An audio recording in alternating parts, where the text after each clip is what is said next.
Get ready to dive into a world of insightful conversations and thought-provoking discussions. As progressives, our job is to have an all-inclusive, full-on assault with all of our players. A show that focuses on moving our political, social, economic, gender, and cultural conversation forward. And all of our players means all of our players. It's Choose Views. And now, here's your host, Richard Chew. Well, good Thursday morning, progressives, and yes, all the rest. You need everybody right now. Welcome to the May 21st, 2026 edition of Choose Views. 773-763-9278 is the number. Find my show on Facebook Live, TuneIn Radio, and YouTube. Also broadcasting on AM 950 in Minneapolis, AM 1520 and 103.5 FM from Warren County, North Carolina. Email me at richard@wcpt820.com and follow me on all the socials. Substack will be my spot this weekend, just to let you guys know. And catch all of our shows by subscribing to our WCPT podcast on Apple Podcasts, Spotify, Amazon, and iHeartRadio. There you can get, of course, always all of our great programs, Choose Views, featured interviews, Joan Esposito, the legendary Joan Esposito, live, local, and progressive, driving it home with Miss Patty Vasquez. It's the Democracy Be Stupid with Edwin Eisendrath, Out Chicago, and our other wonderful shows and interviews. And always make your way over to heartlandsignal.com. Okay. As much as I talk, I got to keep it moving, y'all, because we got a busy show today. We are full up. There's no room in the inn, but we'll make some room if we have to. Today's show is quite busy. It's the 6:30 hour. We've got Congresswoman Robin Kelly who will be with us. 6:45, we will have mental health expert Rick Tivers will be joining us. 7 o'clock, Kate Lincoln-Goldfinch, our immigration attorney who you guys have heard on this show and on our station before, as well as Dante King, who will be with us to talk about race relations. And we're probably going to get into that other word, which you guys know I've been using in the last 24 hours, reparations. So we're loaded up. We're full up. No room in the inn, but, you know, we'll make some room. We'll pull up another chair. As Shirley Chisholm used to say, y'all, if they don't have enough chairs, and I'm paraphrasing, if you don't have enough chairs for you at the table, bring a folding chair. And right now, we got to go out and buy a whole bunch of folding chairs because they've made it clear they don't want us. Us is not just me as a black man, but any of us that fight back against this terrible hypocrisy and this contradiction, this authoritarianism, all of these words that we've been using as we head into Memorial Day weekend, and what Memorial Day is supposed to represent to all of our families and all of our military families. Hopefully we can remember that this weekend. So as I mentioned, the word reparations, we all know what we're talking about. So I'm just going to drop it on you guys right now in terms of the question of the day. What do you guys think is the real goal of this IRS tax audit deal with Trump? It doesn't always, what's on its face isn't what it always is. And that's the case with this lunatic, this orange menace, this destructor of our country. So I want to know, what do you guys think is the real goal of this IRS tax audit deal? Sorry, I didn't get that to you. You good? Okay. A lot of times I'll wait and let you guys know my thinking on my own question, but I'm going to come right at it right now in terms of what I think it is. And then maybe we'll try to squeeze some calls in today. I think we might be able to, we'll see what we'll do. But here's the thing I want to let you guys know. Tomorrow, our guest, of course, will be Karen Byrne from True Blue Politics Podcast. And I'm going to make it a day, since it's the day leading into Memorial Day, to talk to you guys about what you're going to be doing for Memorial Day weekend, where you might be traveling. Some of you may have already left. But we're going to take a bunch of calls tomorrow. We do our best to get as many calls in as possible about all our questions that we've asked this week. What you may have wanted to get in, but we didn't get it in because we just were busy with guests. So tomorrow, in the 7:30 to 8, we'll be taking calls for sure in the last half hour. And we'll try to squeeze calls in when Karen's on as well. So give us a holler. We'll get you on. We'll certainly do our best. Today on Live, Local, and Progressive, Joan Esposito will be talking to Christopher Armitage, author of the Existentialist Republic newsletter on Substack, and Joe Walsh, former Republican congressman from Illinois and host of The Social Contract with Joe Walsh, live, local, and progressive, weekdays 2 to 5 here on WCPT, AM 820, and the heartlandsignal.com site, as well as TuneIn. Tonight on Driving It Home, Patty Vasquez will be joined by guest co-host Dr. Kathy Tynas, internist at Alivio Health Services, and their guest will be Zia Barragon, Chicago-based author whose debut book, Love, Your Trans Big Sister, Advice on Trans Feminine Journey, that was released actually last week, May 12th. And, of course, Patty's show runs from 5 to 7, airs from 5 to 7 daily, Monday through Friday, here on WCPT, Heartland Signal website, TuneIn, and YouTube and Facebook. Tomorrow, as I said, Karen Byrne from True Blue Politics Podcast will be with me, and we'll have a special segment with Cook County Public Defender Sharon Mitchell Jr. Monday, Choose Views will be a best of for Memorial Day, so you guys will hear more about that as we go along. And, of course, you can always join me weekdays here, 6 to 8 a.m. on WCPT, Heartland Signal. Tune in and watch the show live, video stream on Facebook and YouTube. Those are the places. Now, going back to the question of the day, what do you think what do you guys think is really the goal of this IRS tax audit with Trump? I have my suspicions or my thoughts, and it's kind of two-part because, we got the slush fund, also known as reparations, and we have the IRS deal that got slid in or whatever, put in, inserted, placed among the other language. And I listened to a number of legal experts yesterday to get their thoughts on it. And the thoughts are fairly consistent that it's challengeable in court. And the piece on the IRS part of this, and when we come back from this first break, I'm going to give you what my thoughts are in terms of the why. The piece on the IRS, no further investigation or no investigation of any of his past tax dealings. That obviously has got some, I guess you could say, future, as a lot of the attorneys were saying yesterday. That's got some future hangups potentially for him. So here's how it rolls out. There could be, from yesterday forward, something that he does or that his family or organization does that calls into scrutiny can be called into scrutiny is the words I'm looking for.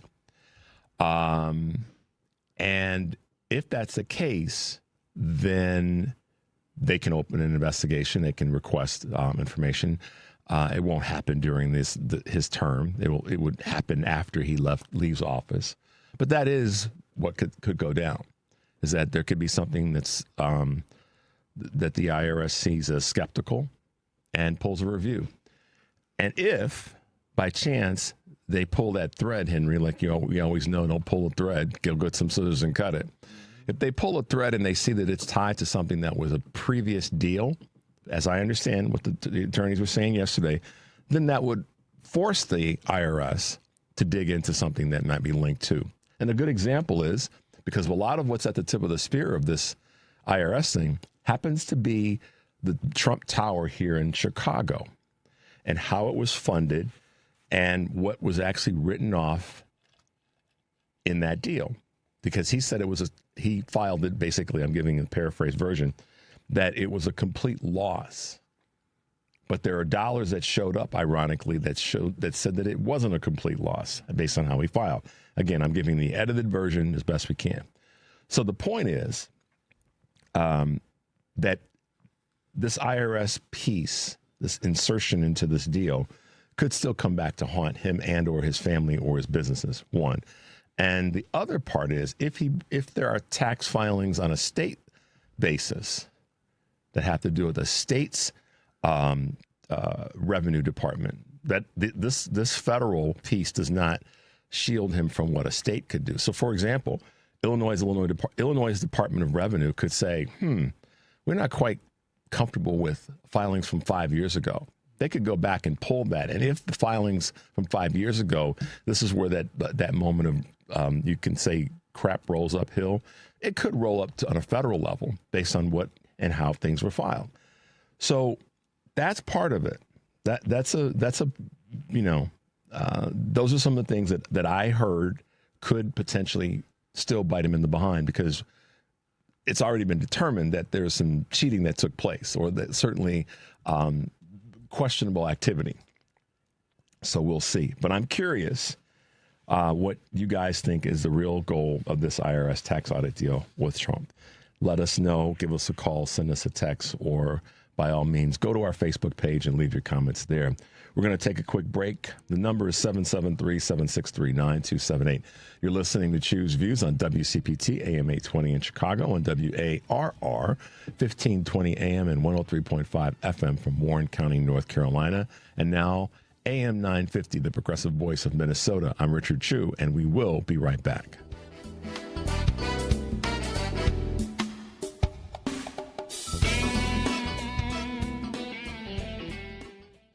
You've been working hard all day and didn't have time to catch up on the news during work. And that phone just wouldn't stop. We've got you covered. Joan Esposito, live, local, and progressive. We will fight as many places and as many times as it takes to get this power back. Joan Esposito, afternoons from 2 to 5 p.m. WCPT 820. Joe Fallon did something smart.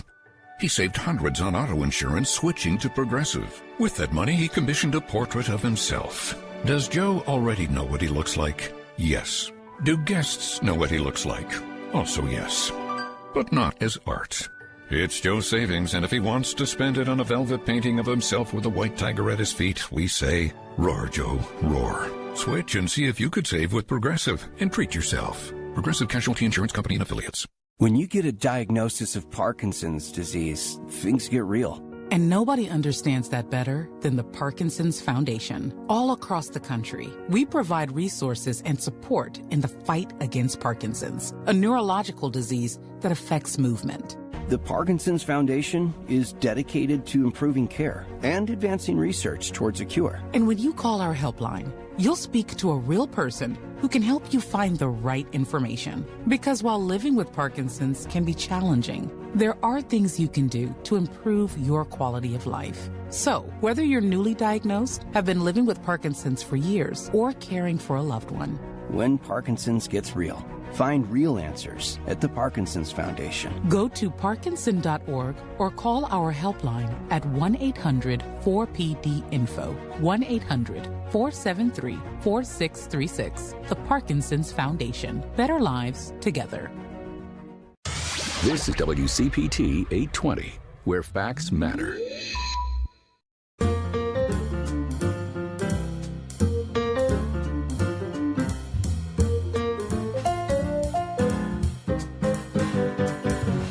No fake news here. It's Choose Views with Richard Chu.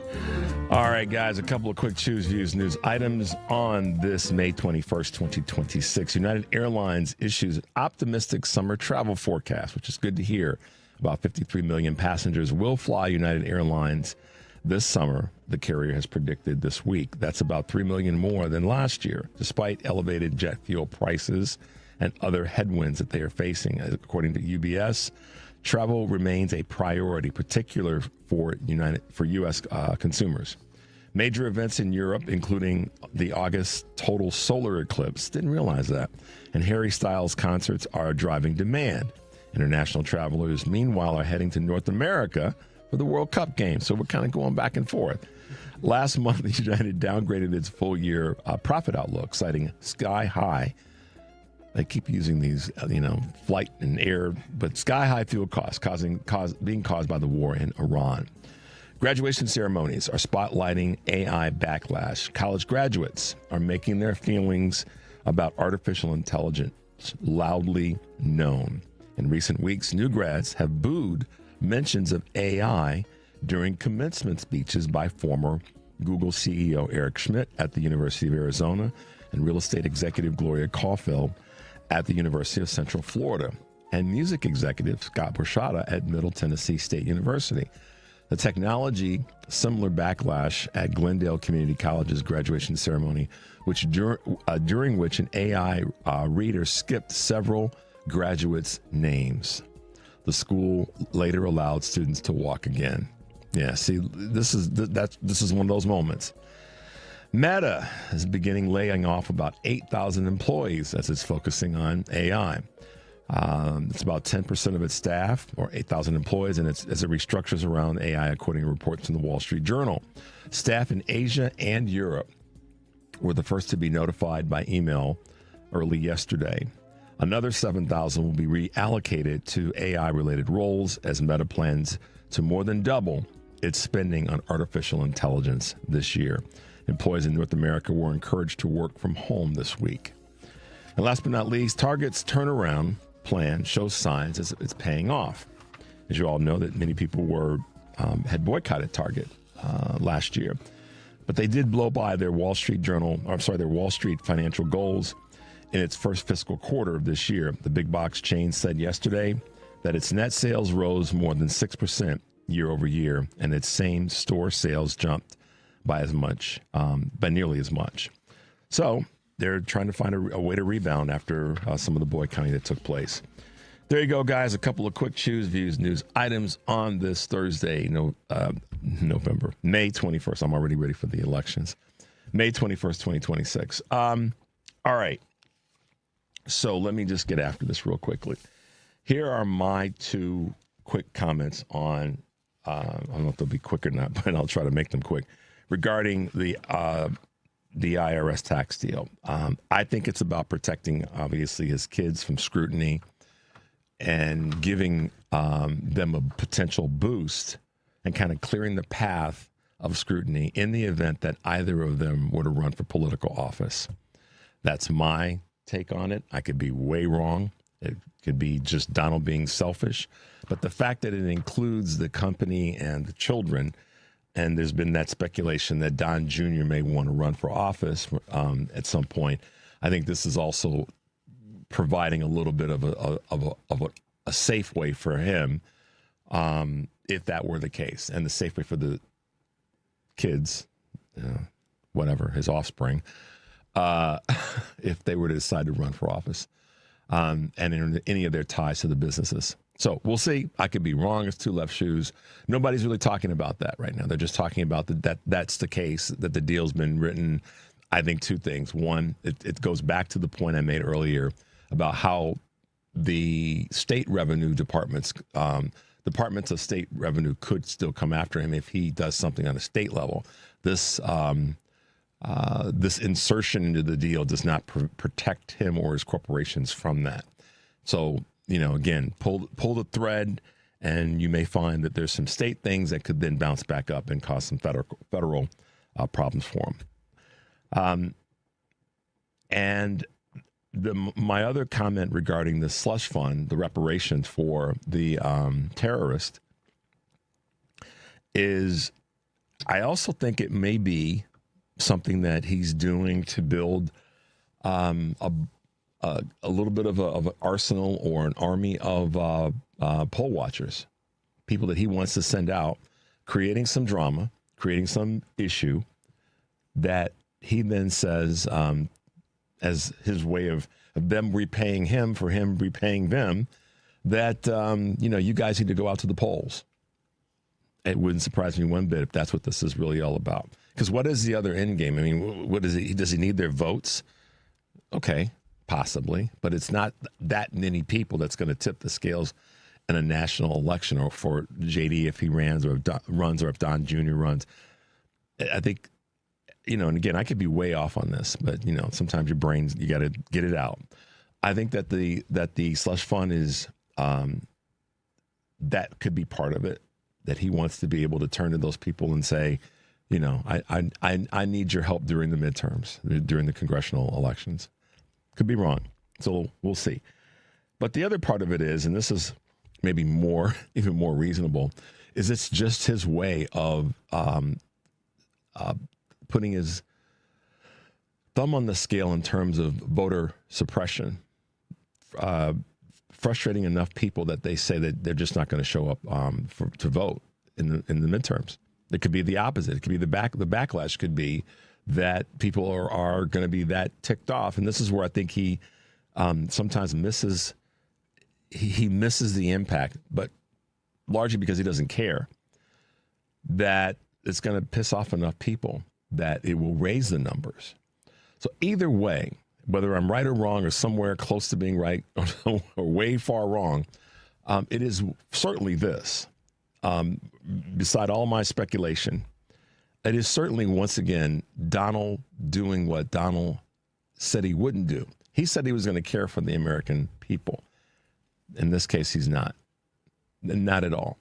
And it also shows that his recklessness when it comes to spending money or using resources is just a continual grift. And this is one more situation where that's happening. So we'll see. I want to hear what you guys have to say.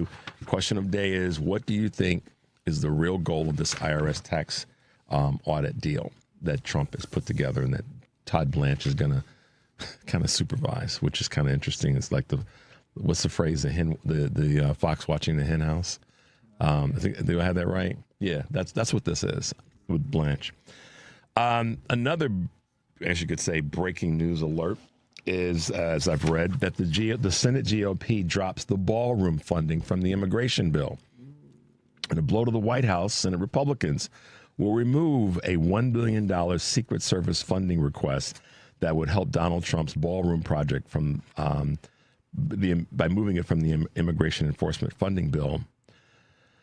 Accordingly, this is what we're hearing, that they decided to omit the security funding after two blows. A Senate parliamentarian, Elizabeth McDonough, ruled over the weekend that the provision didn't comply with the strict rules governing what Republicans can put in their filibuster skirting bill because it funded activities outside of the Judiciary Committee's jurisdiction. And so, along with this, I heard that Trump wants to now fire the Senate parliamentarian for her standing up and standing in the void in this particular case. Several GOP senators aired their public concerns about including any ballroom funding in a bill otherwise dedicated to immigration enforcement.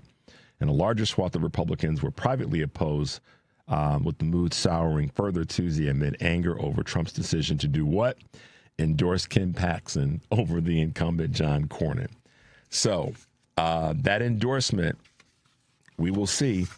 That endorsement may be more than just the endorsement. It may cause some Republicans to sit on the fence a little bit. And as I'm hearing it, Bill Cassidy is voting no on some bills. So once again, people think that he's a political savant, meaning Donald Trump, and some of these mistakes that he's making are coming back to bite him in the tail end. We're going to take a quick break. The number is 773-763-9278. You're listening to Choose Views on WCPT, AM 820 in Chicago, 1520 AM and 103.5 FM from Warren County, North Carolina, and now AM 950, the progressive voice of Minnesota. I'm Richard Chu. When we come back, we'll be talking with Illinois Congresswoman Robin Kelly. We'll be right back.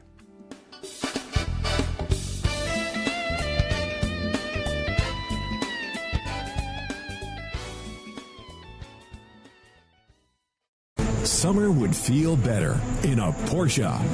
Find yours today at the Porsche Exchange in Highland Park. Browse and test drive our extensive selection, like the 2026 Porsche Macan Electric.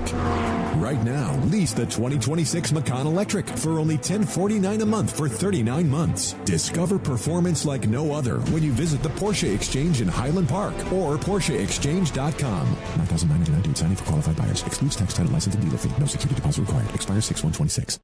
This is WCPT 820. Listen in Chicago on 820 AM or stream us live on WCPT820.com, the TuneIn Radio app, or tell Alexa or Google to play WCPT. When you get a diagnosis of Parkinson's disease, things get real. And nobody understands that better than the Parkinson's Foundation. All across the country, we provide resources and support in the fight against Parkinson's, a neurological disease that affects movement. The Parkinson's Foundation is dedicated to improving care and advancing research towards a cure. And when you call our helpline, you'll speak to a real person who can help you find the right information. Because while living with Parkinson's can be challenging, there are things you can do to improve your quality of life. So, whether you're newly diagnosed, have been living with Parkinson's for years, or caring for a loved one, when Parkinson's gets real, find real answers at the Parkinson's Foundation. Go to parkinson.org or call our helpline at 1-800-4PD-INFO, 1-800-473-4636. The Parkinson's Foundation. Better lives together. You're listening to WCPT 820. Here's the latest Chicago weather update. From the Weatherology Weather Center, I'm meteorologist Jennifer Wojcicki. Skies will become mostly sunny here for today with a high into the mid-60s. Winds out of the northeast around 10 to 15 miles per hour, gusting as high as 25. Then for tonight, mostly cloudy skies develop below near 49. Friday, a chance for rain showers here late, partial sunshine, a high of 68 degrees. Saturday, slight chance for rain and storms, a high of 72. That's your latest Chicago weather update. Currently, it's 50. You're listening to WCPT 820 because facts matter.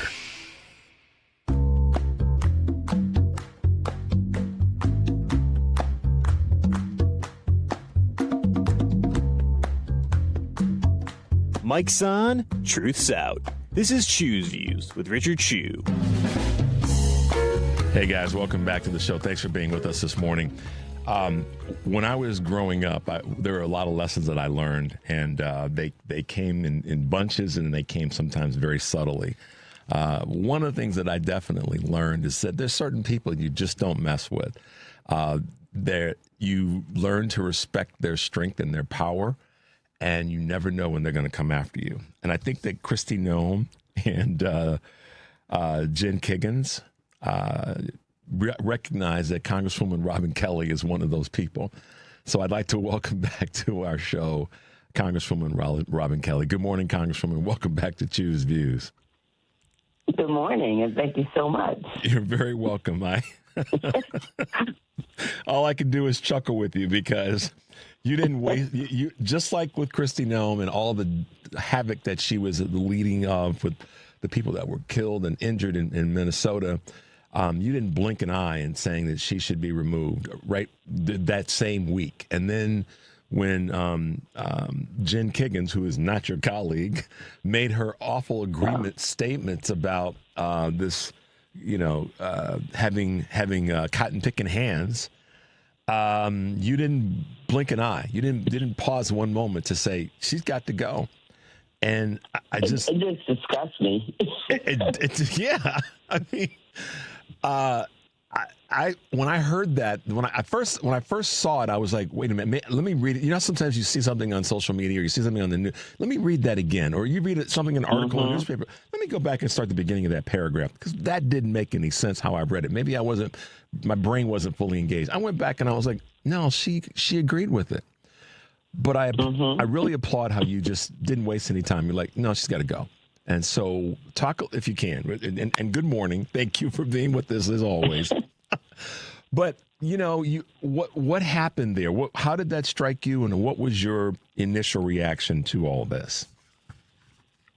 I know I shouldn't use the word shock because nothing should shock me anymore after living through, this last year and a half. But I guess disappointment, frustration, and also, they feel so privileged that she didn't think that there'd be any pushback or anything, that she could just agree with that and that was okay. It was just like, people, what are you thinking? That this is the leader, the minority leader of the party. It's a human being, and you feel like that's okay.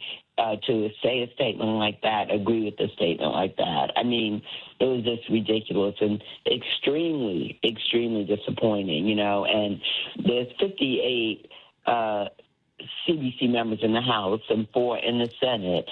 So you are around these accomplished people that are doing things and that are in leadership, but you still felt free to agree with a statement like that. I mean, extremely disappointing, but other words too.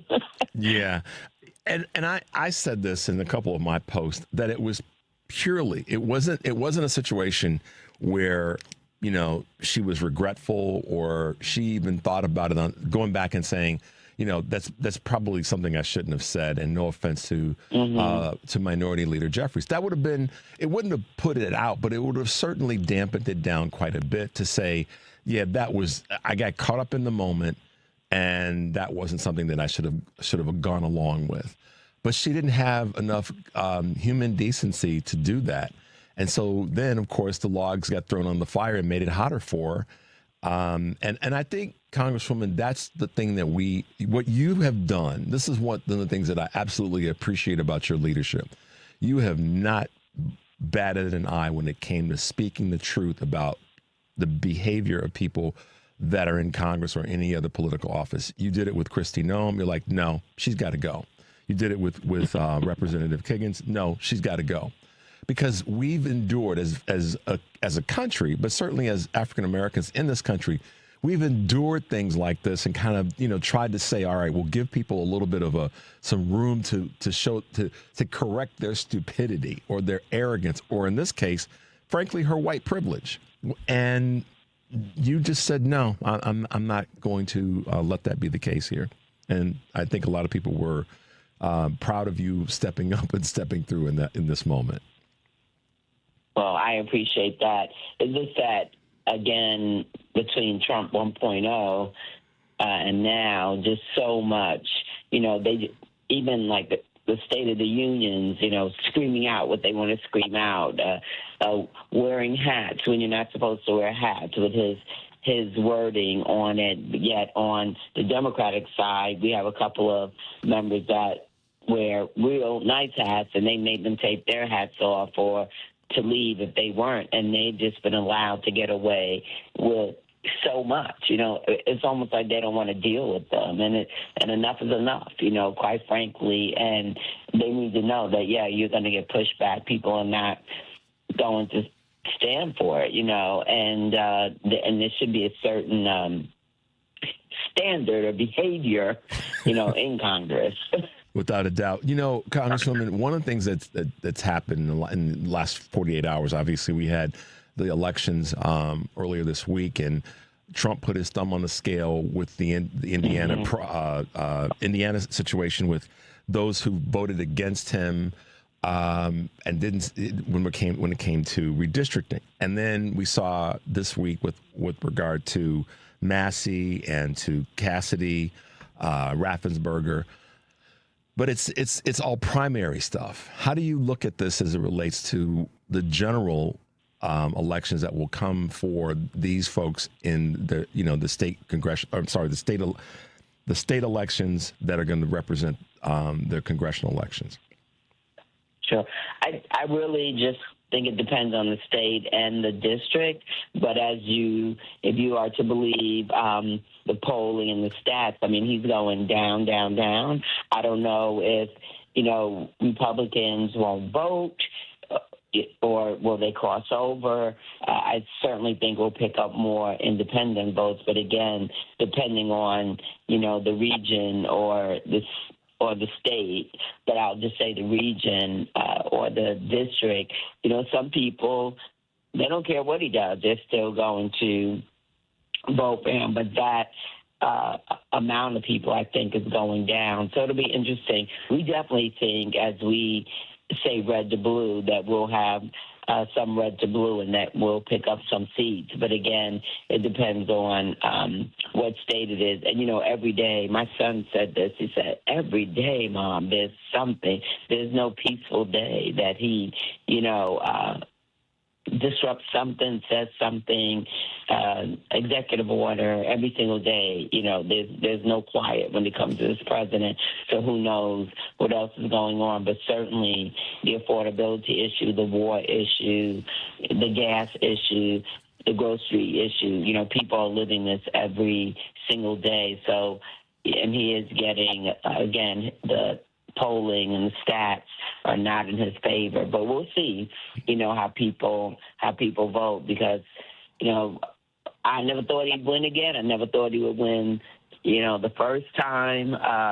And like what happened with my colleague Massey, I thought maybe he would pull it out, especially with him fighting for the rights of the people that suffered, from Epstein and all of that. But then, he lost. And, what happened in Texas, as you said, he's putting his thumb on things. So, but I think we'll have to see.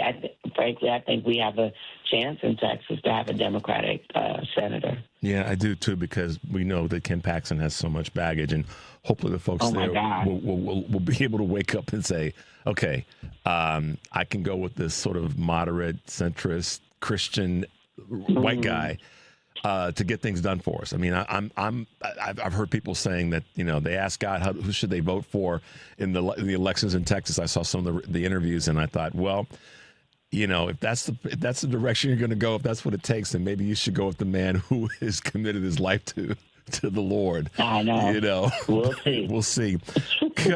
Congresswoman, I know we're tight on time, and I'm so grateful that you can hang with us for a little bit this morning. But you, as well as so many members of the CBC, I made this comment last week, and I caught a little bit of hell for it, but it's okay. And that is, I said black athletes at colleges and that are at PWIs, for those who don't know what that means, predominantly white institution, should press pause and think about if they should continue to be an active participant on a multi-million-dollar business machine when the states that those colleges are in are not going to give them representation as a voting member of the society. The CBC has stepped up and gone a few steps further. Talk a little bit about where this is, where you are. You were down in Alabama recently, and you were talking with other members. What's happening in this space? What's been your what's your position, and what can you share with us?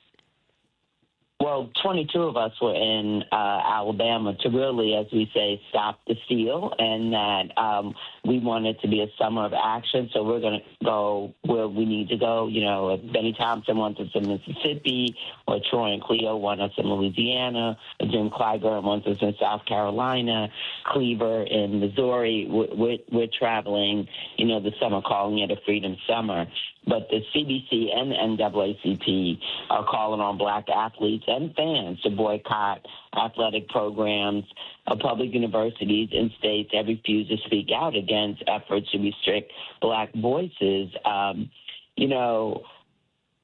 These universities and schools, they've been talent, and they are silent, and they profit from, black talent, black labor, and black culture. And, we're sick of it. And this moment is so important. I mean, they are trying to, take black representation. That is just, the bottom line. And we're already going to lose some people because of what happened in Texas. My classmate, Mark Veazey, will no longer have his seat. And he's a great congressman, and we voted, as you might know, to there was this thing about athletes and the SCORE Act, and we voted that we would not vote for that, and they had to remove the bill because they need, our votes. And this bill would have benefited major athletic conferences by setting new rules to pay college athletes.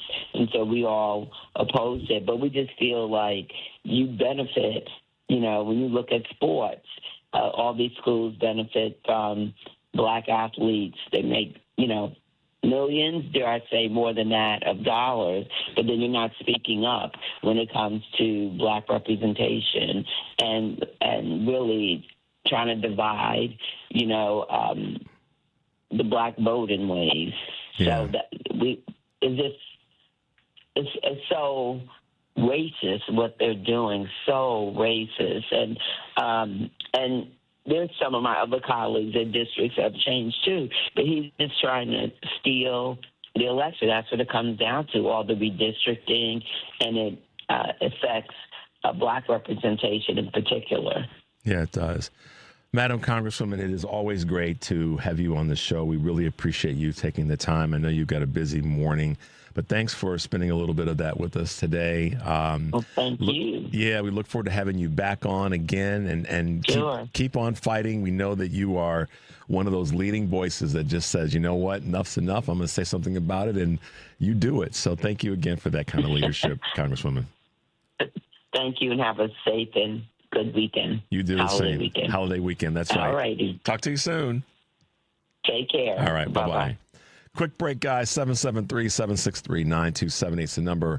You're listening to Choose Views on WCPT AM 820 in Chicago, 1520 AM and 103.5 FM from Warren County, North Carolina, as well as our good friends at AM 950, the progressive voice of Minnesota.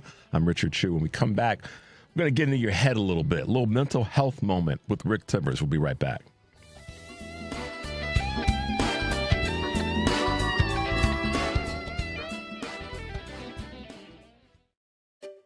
Finding great candidates to hire can be like, well, trying to find a needle in a haystack. Sure, you can post your job to some job board, but then all you can do is hope the right person comes along. Which is why you should try ZipRecruiter for free at ZipRecruiter.com/free. ZipRecruiter doesn't depend on candidates finding you. It finds them for you. Its powerful technology identifies people with the right experience and actively invites them to apply to your job. You get qualified candidates fast. So while other companies might deliver a lot of hay, ZipRecruiter finds you what you're looking for. The needle in the haystack. See why 4 out of 5 employers who post a job on ZipRecruiter get a quality candidate within the first day. ZipRecruiter, the smartest way to hire. And right now, you can try ZipRecruiter for free. That's right, free. At ZipRecruiter.com/free. That's ZipRecruiter.com/free. ZipRecruiter.com/free. ZipRecruiter. Light at the end of the tunnel. Light at the end of this tunnel. That light at the end of the tunnel. Your guiding light. That light is going to get brighter and brighter. Through another day. I think it's a great day. The Joan Esposito Show. Live, local, and progressive. Weekday afternoons at 2 on WCPT 820. Play WCPT. WCPT from TuneIn.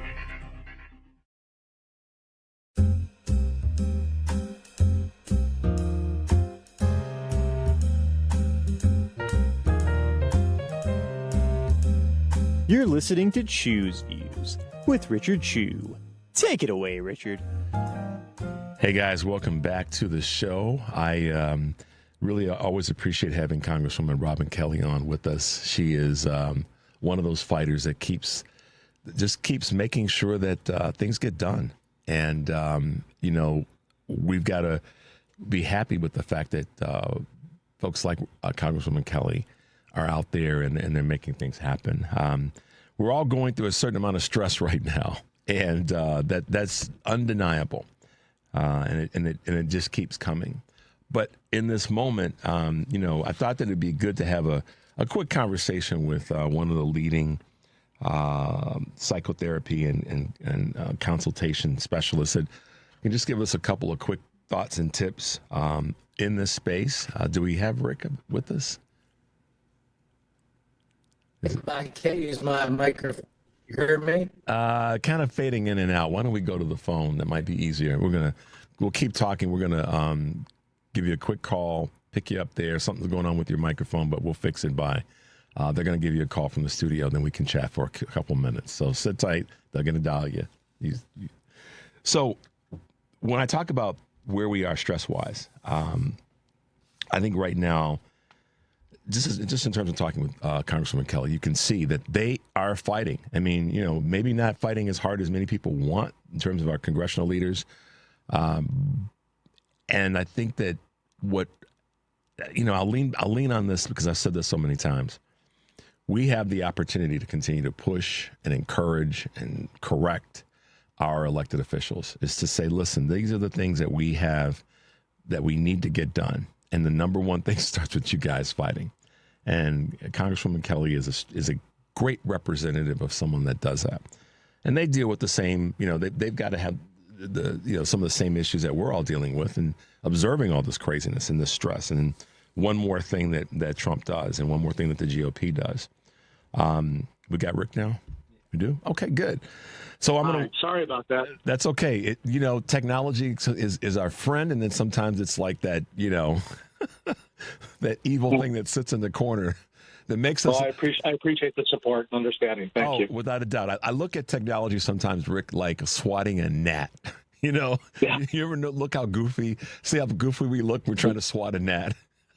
Exactly. And the older I get, the more challenged I feel sometimes. There you go. Well, Rick, thanks for being with us this morning. Rick Tivers is the founder and head of Rick Tivers and Associates.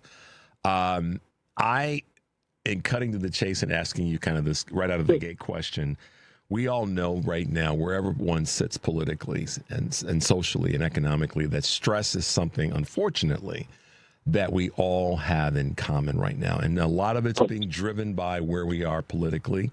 A lot of it certainly is being driven by where things are economically for so many families, so many individuals. Absolutely. What is it when you sit back and say, okay, what are my assessments as to what's happening, and what is it that I can provide to people as some quick tools to be able to use to recognize what's going on, and then some things to do to try to affect it going forward?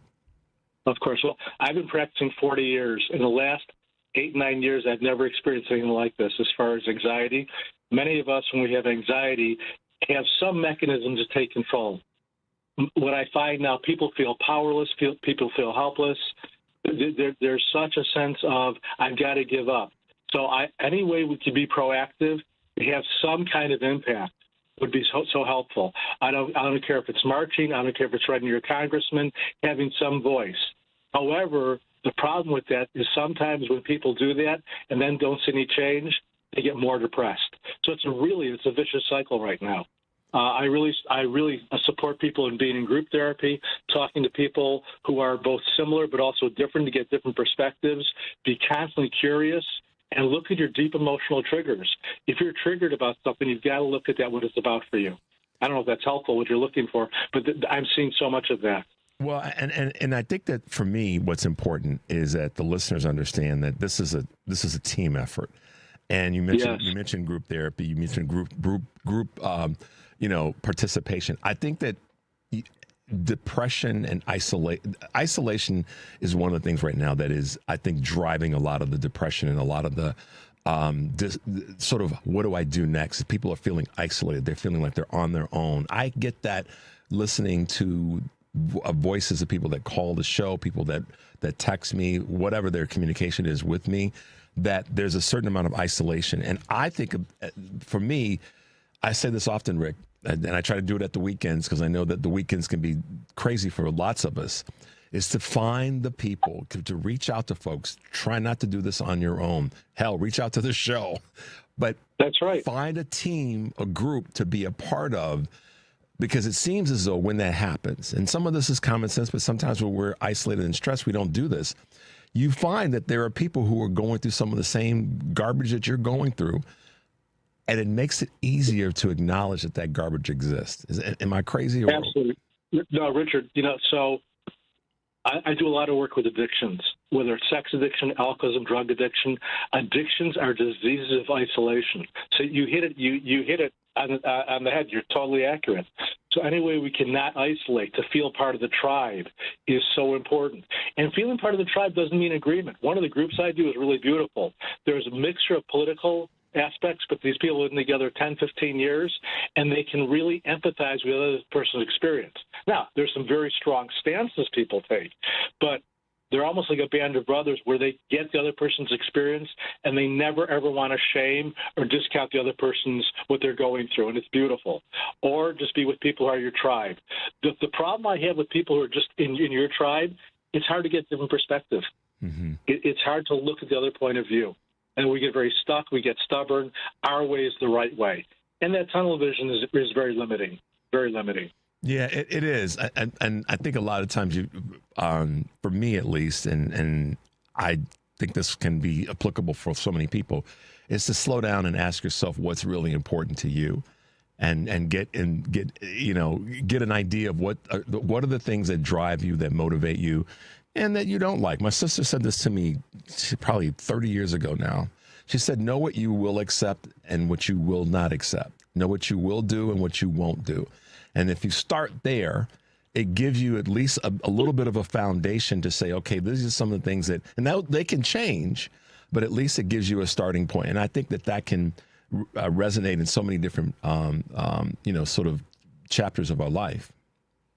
Oh, Richard, so true. Part of what you're talking about, which is very basic in psychotherapy, is boundaries. What boundaries do we need to have to survive? What boundaries can be more flexible? I have certain people that when they have family events, one of the boundaries, no talk about politics. Okay? And other people, those boundaries don't exist. But we've got to look at what political discussions really do to our psyche and our soul. Yeah.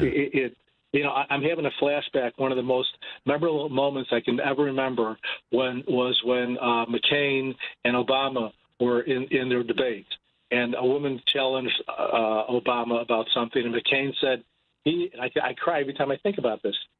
He is a good man. He's a family man. We're missing that. We're missing that mutual respect and disagreeing about policies, which is a part of the American way. Yeah. That's gone. That's, I feel so sad about. Yeah, that is. There was a moment that it definitely stays with a lot of us, because it did say that at the end of the day, the decency that we need to show each other is paramount. And Mayor Johnson has said this for the last year, and I've kind of stolen it from him, I guess you could say, or borrowed it. And that is we have to. One of the opportunities that we have, as a party, and we're being partisan in this statement, is to reconnect with our humanity and our dignity. And I think that a lot of that starts with looking at ourselves and saying that we have the right, kind of owe it to ourselves to reconnect with that. And then we can put that back out into the universe, so to speak, to find others that we can connect with and make those dotted lines a little bit more solid. I agree with that. However, part of the reason why I love groups so much is there's a craving, notice me, notice me, notice me. Mm-hmm. Notice what's going on in my internal world. It's like part of the reason of being married is having a witness to our daily experience. It can be, I was in traffic, I was pissed about it, and tell your spouse about, that was lousy, that was terrible. But being noticed is so important. It's the opposite of isolation. Yeah, I can't emphasize that enough. I love that you really understand about isolation. I respect that deeply, because a lot of people say, well, I want to be by myself. I'm an introvert. And there's a time and place for that. That's wonderful. But even introverts need to be seen and noticed, not exposed, seen and noticed, which is a big difference. It's a big difference. They're miles apart. And that's sometimes if it doesn't happen, it seems as though we can do things that accelerate the isolation, because we're craving so much to be noticed that we end up doing something to get attention that it forces a bad outcome versus a positive outcome. So you're talking about sabotage. You mean people sabotage themselves? Okay, so I'm projecting. I just want to be honest about that. Yeah, sabotage is a huge part of our existence and of our growth process. But however, it's not doing the same kind of sabotage all over again. Yeah. So exactly. There are many ways of sabotage, and I appreciate your integrity in talking about this. Rick, we're going to have you back again, because one of the things that I made a commitment to at this show is to try to have it be a place to improve the lives of the people that I'm blessed to be able to talk to on this show. So I'm glad we've had an opportunity to chat for a little bit this morning. Anytime. Absolutely. Rick Tivers is the head of Rick Tivers and Associates. You can find him. He's here in Chicago, y'all. But anywhere on the planet, you can reach out to him, and he will find a way to bring you out of the isolation mode and into some connection with other folks. Rick, thank you. And I do a lot of groups from all over the country. I'm a therapist. 30% of my clients are therapists. See me for their own therapy. So I have pretty active practice, and I appreciate the work you're doing. I really do. Thank you. You need to hear them. Well, Rick, I appreciate that. Thanks for partnering with us. We will do this again, okay? I hope so. Thank you very much. Have a great, safe weekend. We'll talk to you soon. All right. You too. Enjoy your holiday. All right, man. Bye-bye. 773-763-9278 is the number. You're listening to Choose Views on WCPT AM 820 in Chicago, and at 1520 AM and 103.5 FM from Warren County, North Carolina. And now our good friends at AM 950, the progressive voice of Minnesota. I'm Richard Chu. When we come back, another one of our great folks, Kate Lincoln-Goldfinch, immigration attorney, will be with us. We'll be right back. out Chicago. I'm saying it again. Equal rights for others does not mean less rights for you. It does not. People are insecure. It's horrible. But if you could hear my voice and you voted for this, just think about, how does gay marriage affect your life? It does not make any sense. It does not make any sense. Catch Out Chicago every Sunday, 11 to 1 on WCPT 820. Amazon Business. Discover smart business buying, where unmatched selection meets AI-driven tools to simplify complex processes, so you can focus on what matters most. Learn more at AmazonBusiness.com. AP News, I'm Marcela Sanchez. Republican senators are considering dropping a proposal for $1 billion in security money for the White House complex and President Trump's ballroom. Some GOP lawmakers are questioning the price tag and the lack of detail from the White House and U.S. Secret Service about how the taxpayer dollars would be used. The U.S. is escalating pressure on Cuba's socialist government with the indictment of former Cuban President Raúl Castro. The criminal charges are related to Castro's alleged role in the shootdown of two small planes operated by the exile group Brothers to the Rescue in 1996. The charges include murder and destruction of an airplane. A recent disclosure shows thousands of stock trades have been made on Trump's behalf this year, many involving companies directly affected by his policies. Recent presidents have stayed away from trading stocks in companies whose fortunes they could change with the stroke of a pen. But President Trump has shattered that precedent. A report filed with the Office of Government Ethics reveals more than 3,600 buy and sell orders in the first quarter of this year. They include as much as $6 million in NVIDIA. I'm very grateful that the U.S. government, the Trump administration, has approved licenses for us to export H-20s to China. That's CEO Jensen Huang last August. The president's portfolio also includes Apple, Boeing, and Tesla, and the CEOs of all four accompanied Trump on his visit to China last week. The Trump Organization says the portfolio is managed by third parties, and the president has no say in what stocks are bought or sold. I'm Ben Thomas. Harvard's Faculty of Arts and Sciences says it will limit the number of A grades awarded to undergraduates. This is AP News. German sources say the family of a U.S. citizen with Ebola is now also in the Berlin hospital. According to German news agency DPA, the wife and 4 children of a U.S. citizen infected with the Ebola virus are now also at Berlin's Charité hospital. They were admitted to the hospital's special isolation ward, the Federal Ministry of Health announced overnight. This followed a request for assistance from U.S. authorities. Martin Mirov, spokesman firefighter in Berlin, says, today with a large deployment of forces, 5 contacts of the patient were picked up from Berlin airport and brought to the Wichau clinic. They were transported in a specially equipped vehicle, escorted by numerous police motorcycles and cars, as well as fire trucks and ambulances. The father, a doctor, had contracted the virus in the eastern part of the Democratic Republic of the Congo. According to reports, his family members were also there previously. I'm Charles de Ledesma. And I'm Marcela Sanchez, AP News. This is 820 AM, WCPT Willow Springs, and streaming worldwide at WCPT820.com. We are Chicago's progressive talk, where facts matter. Now, your WCPT 820 weather update. From the Weatherology Weather Center, I'm meteorologist Jennifer Wojcicki. Skies will become mostly sunny here for today with a high into the mid-60s. Winds out of the northeast around 10 to 15 miles per hour, gusting as high as 25. Then for tonight, mostly cloudy skies develop a low near 49. Friday, a chance for rain showers here late, partial sunshine, a high of 68 degrees. Saturday, slight chance for rain and storms, a high of 72. That's your latest Chicago weather update. Currently, it's 52.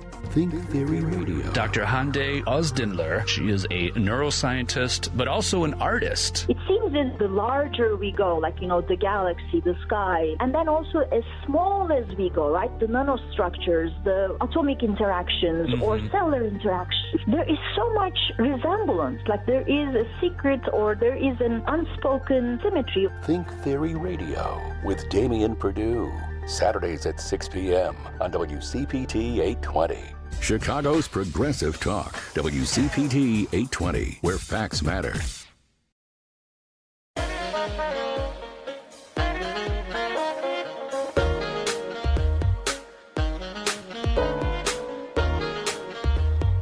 Don't hit that snooze button. It's time for Choose Views with Richard Chew.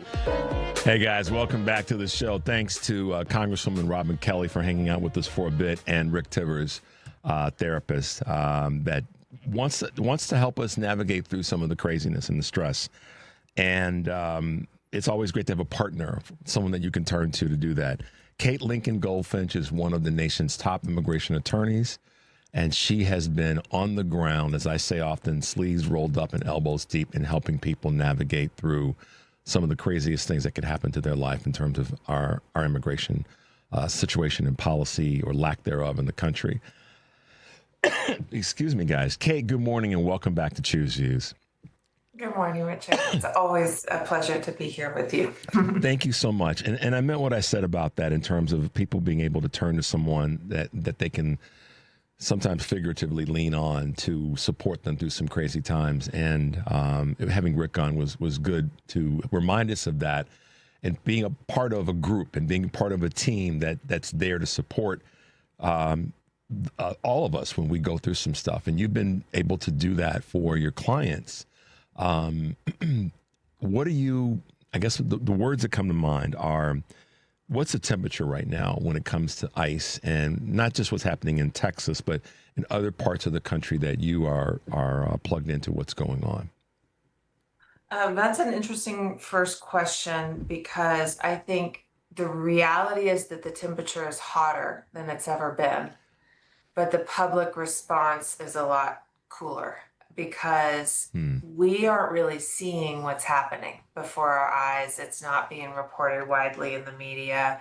We're not having Chicago, Minnesota, those situations on our hands, but more people are being taken and detained and separated, and their constitutional rights are being violated on a daily basis. And it's not that we've all normalized it and started to allow it or acclimated, it's that we don't know. And that was an intentional shift on the part of the administration when they went from Bovino and Nome, got rid of them, and now we've got Mark Wade Mullen, and they are being strategic, but they have turned up the heat on the numbers of people that they're going after and detaining. And so being an immigration lawyer in Texas and getting phone calls every day, we're really seeing it up close, and it's really quite bad what's happening. Yeah, when you say strategic, that's probably the word that comes to my mind, because I remember thinking that this is not going away because these two awful people are going to go away. In fact, the danger of the quiet is that what we don't see and hear is where the greater harm may take place. And when it's kept quiet and when it's kept silent, I mean, I link it, and people please don't get upset about this, how I'm saying it.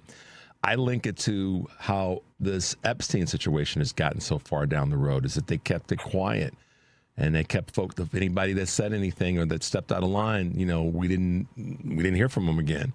And that's kind of what's happened here with ICE. And I'm not trying to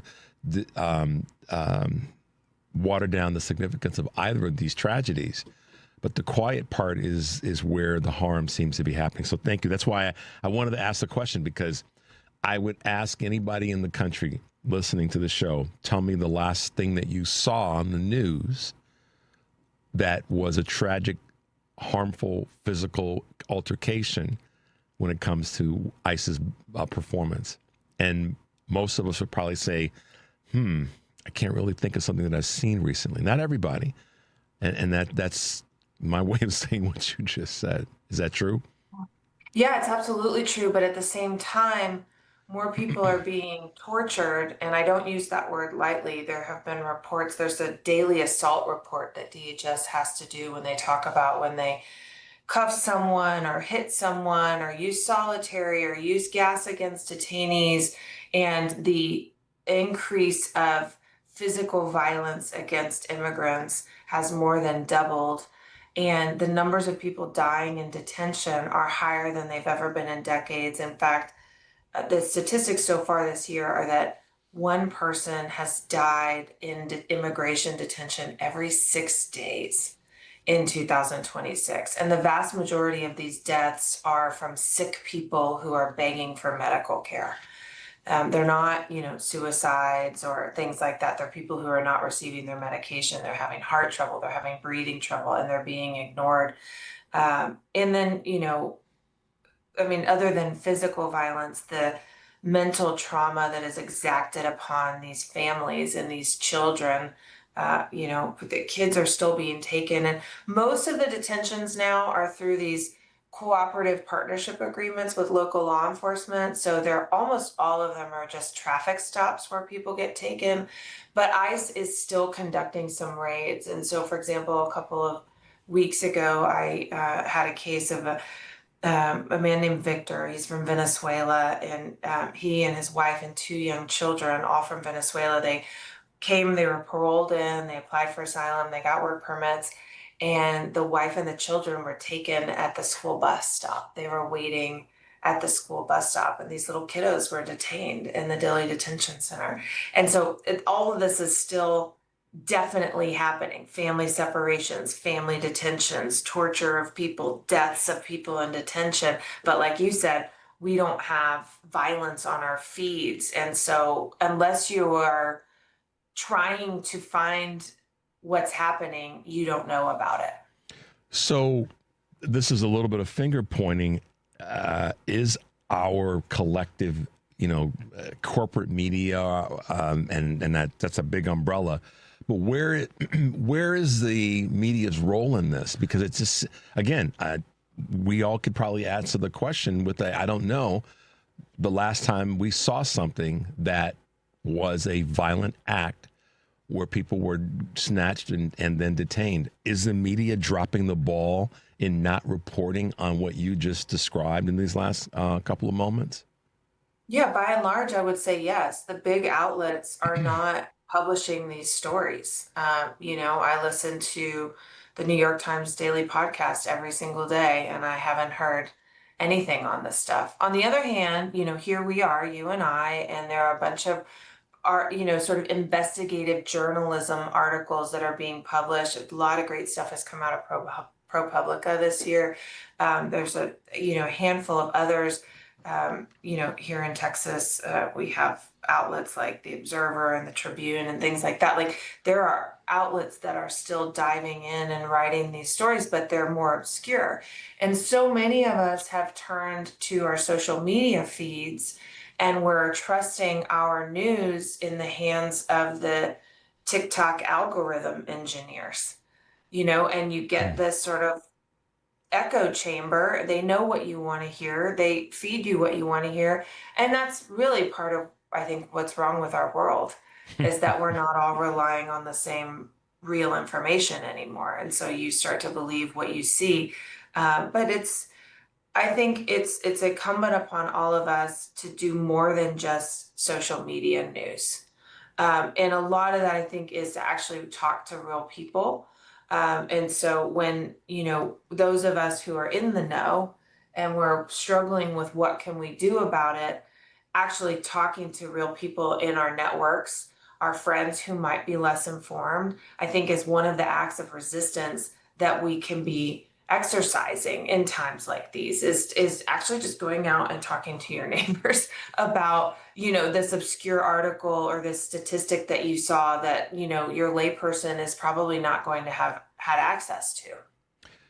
Kate, thanks for saying that, because one of the things that I've been trying to do of late is encourage folks to get involved. If you've not, listen, not everybody from a political standpoint or social standpoint is going to be out knocking on doors during a campaign. Not everybody's going to be, necessarily going to a rally or a protest, and all the things that require, for lack of a better word, some sort of physicality. But I've been encouraging folks, get on social media, all platforms, look at all of them and look at and compare, find out who's writing good stuff and follow them, and then look at the people that follow them and build your own sort of, team of folks that you follow. I asked a question the other day, Where are you getting your news? What political books, social books have you read recently that are inspiring you to dig deeper? And I think that, and again, I don't want this to sound to anybody like I'm saying, y'all aren't doing enough. It's what can we do to work together to not, and I just talked with Rick about this, not feel the isolation and then go down those rabbit holes of where we're just getting a linear form of information. So thank you for reminding everyone that we do in this time kind of have to dig in a little bit deeper and a little bit more broad to get the information that we so need right now.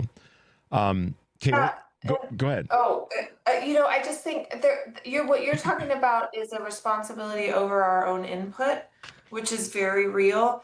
And the other piece of this is our output, as civically engaged people. And I think that there's this idea too that unless you're being loud and out in front, you're not doing it. And I also just want to say that some of the most meaningful acts of civic engagement or resistance are quiet and not out front. They're the mule trains in Minnesota and the people who make resistance art and have a small show in their neighborhood and, have meaningful conversations. And so the other thing I've been talking, I do a lot of talks to young people and groups like this.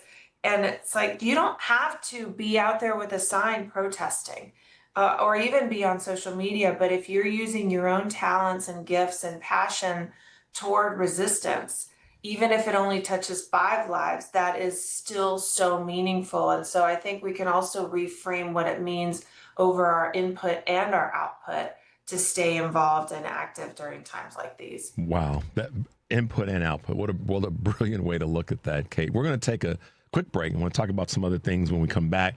You're listening to Choose Views on WCPT AM 820 in Chicago and 1520 AM and 103.5 FM from Warren County, North Carolina. Our good friends at AM 950 up in Minnesota, the progressive voice of Minnesota. I'm Richard Chu. We're talking with immigration attorney Kate Lincoln-Goldfinch, and we'll be right back.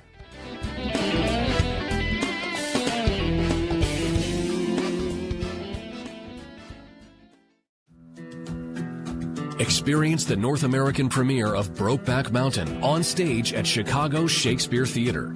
This new adaptation of the captivating novella that inspired the Academy Award-winning film is an intense tale about an irresistible and hidden love that spans 20 years and is interwoven with a soulful, original score performed live. May 28th through June 28th. Tickets at chicagoshakes.com.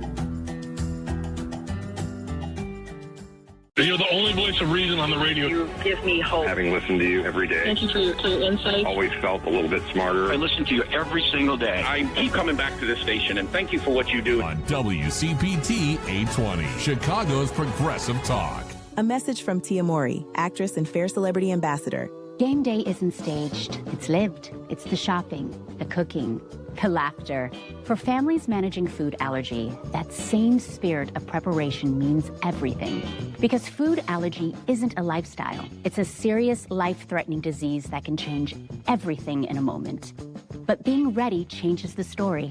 It's knowing the signs, having a plan, and carrying epinephrine everywhere life takes you.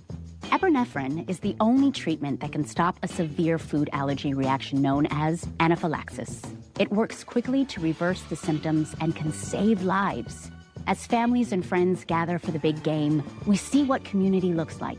It's one built on awareness, care, and love in action. Because readiness doesn't take away the risk. It brings back the joy. When you're ready to act, you're ready to live.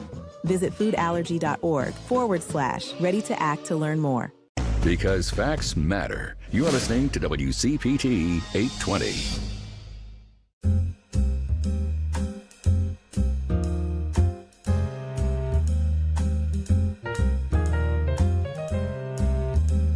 You're listening to Choose Views with Richard Chu. Take it away, Richard.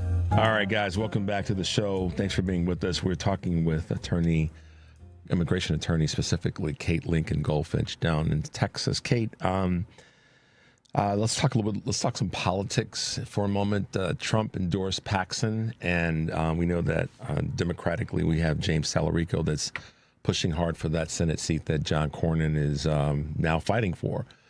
What is the real temperature, or at least in your observation, of the, not so much the endorsement of Paxton, but that Republican race, and what you think that voters are going to do in this race for the Senate seat? Well, as a caveat, I'll say I live in the blueberry and the tomato soup, which is what Matthew McConaughey calls Austin.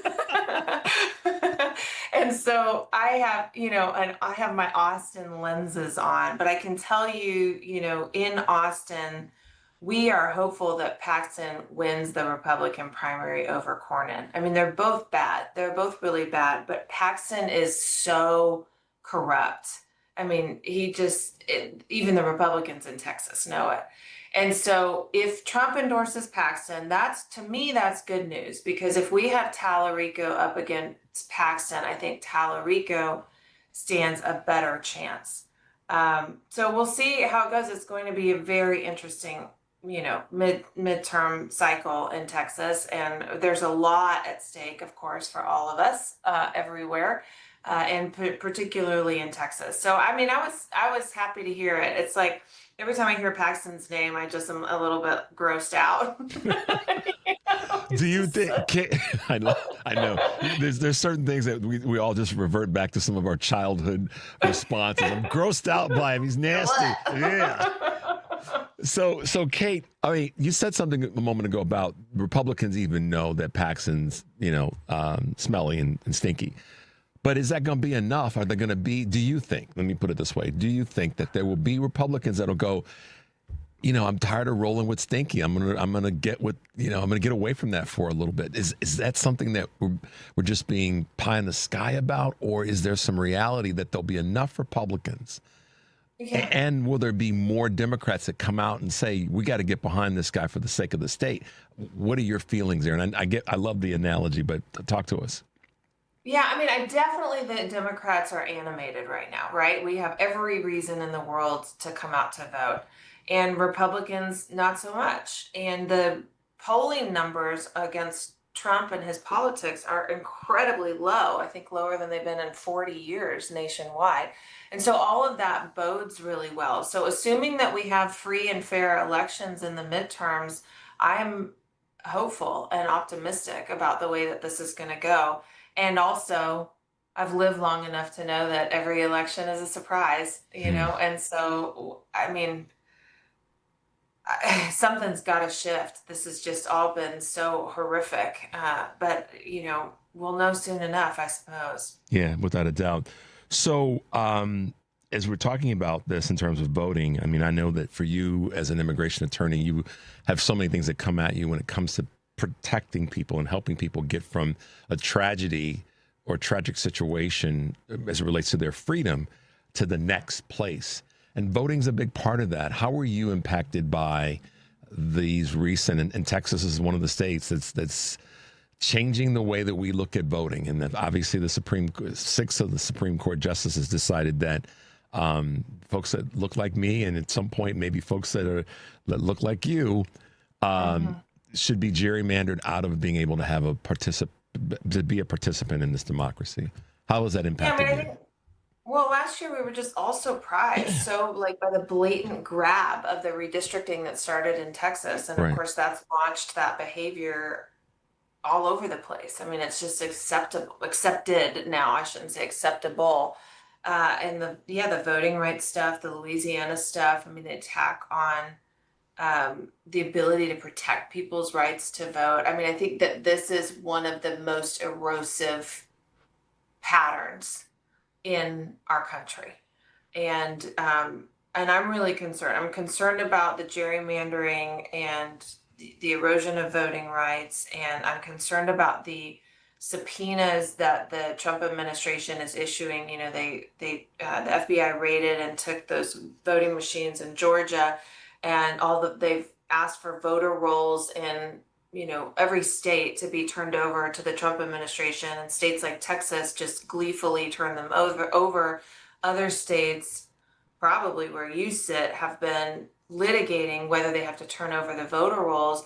But on top of that, they've started subpoenaing not just voter rolls, but voter behavior, like the way that people have actually voted. And so it's just clear, I mean, in this, surveillance state that they're going after all of our data and using Palantir to connect it all, and they want to know who we are and how we're voting. But then it's also really, really easy to see that all of this is laying a pathway for them to go after free and fair elections. And whether that happens as quickly as this year in November, I certainly would expect the Trump administration to try it, to if they can't get something passed like the SAVE Act through Congress, then to roll out some type of executive action that, restricts how people can vote.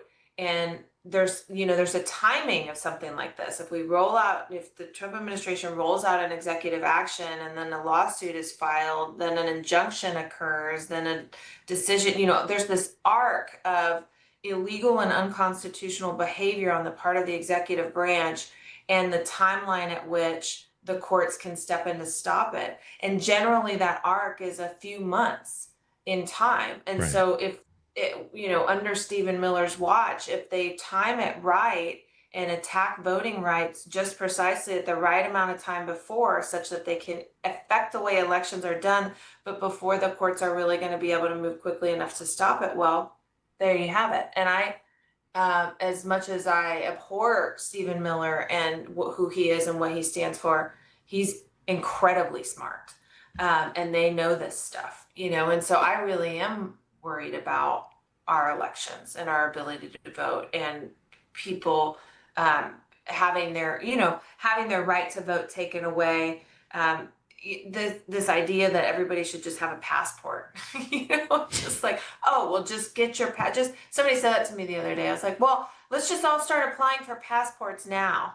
And I'm like, passport is a luxury. It is not easy. It costs money, it takes time. You have to have your documents in order. That is just not a simple thing for so many people. And if something like that is required in order to be able to vote, wow, I mean, the vast majority of voters are going to be disenfranchised. Yeah.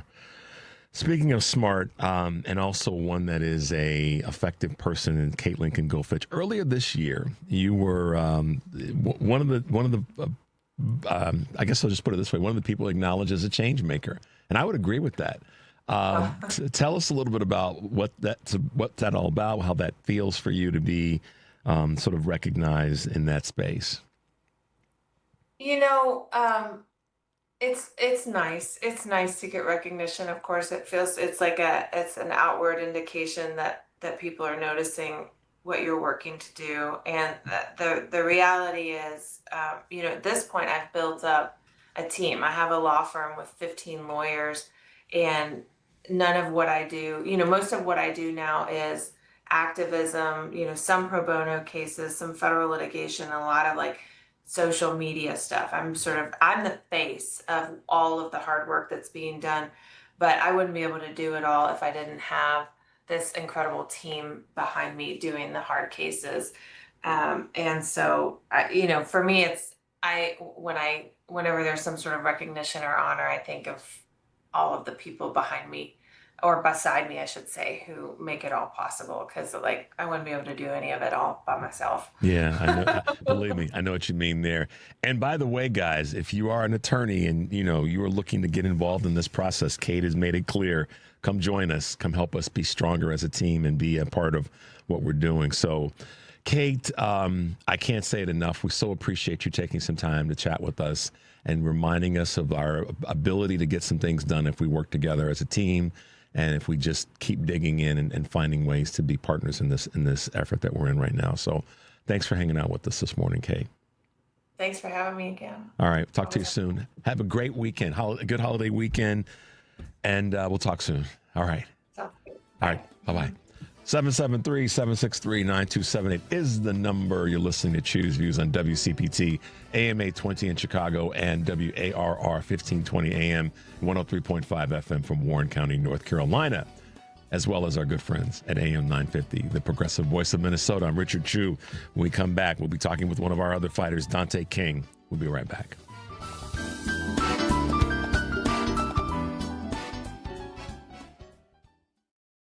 Stephanie Miller here. I am shooting the proverbial poop with guess who? The tummy whisperer. Yep, Renee Barish of Digestive Health Solutions.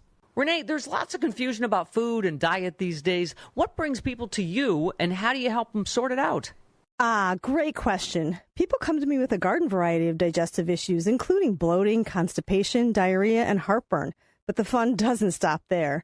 So many people bypass these symptoms and exhibit skin conditions, low energy, and poor sleep. Okay, then what? Well, I provide expert navigation with diet as well as sensitive testing for your digestion and microbiome. These tests provide clear data about what's happening in your body. And now with this info, I create a go-forward plan to help you feel better. That's great. Thanks. Thank you, Mama. You can talk to Renee at 847-207-2034 or visit thetummywhisperer.com. That's 847-207-2034. Just ask for Renee. 847-207-2034. You're the only voice of reason on the radio. You give me hope. Having listened to you every day. Thank you for your clear insight. Always felt a little bit smarter. I listen to you every single day. I keep coming back to this station, and thank you for what you do. On WCPT 820, Chicago's Progressive Talk. Latinos have been here always, before, during, and after the founding of the United States. We are small business owners, teachers, farm workers, doctors, and engineers, families raising the next generation. Latinos contribute over $4 trillion to America's GDP. We are an indelible part of the American story. We are America. America is us. Learn more by going to americasus.org and discover how Latinos have shaped America's past and are forging its future. You're listening to WCPT 820. Here's the latest Chicago weather update. From the Weatherology Weather Center, I'm meteorologist Jennifer Wojcicki. Skies will become mostly sunny here for today with a high into the mid-60s. Winds out of the northeast around 10 to 15 miles per hour, gusting as high as 25. Then for tonight, mostly cloudy skies develop a low near 49. Friday, a chance for rain showers here late, partial sunshine, a high of 68 degrees. Saturday, slight chance for rain and storms, a high of 72. That's your latest Chicago weather update. Currently, it's 50. Hey Google, play WCPT. Streaming Chicago's Progressive Talk from TuneIn.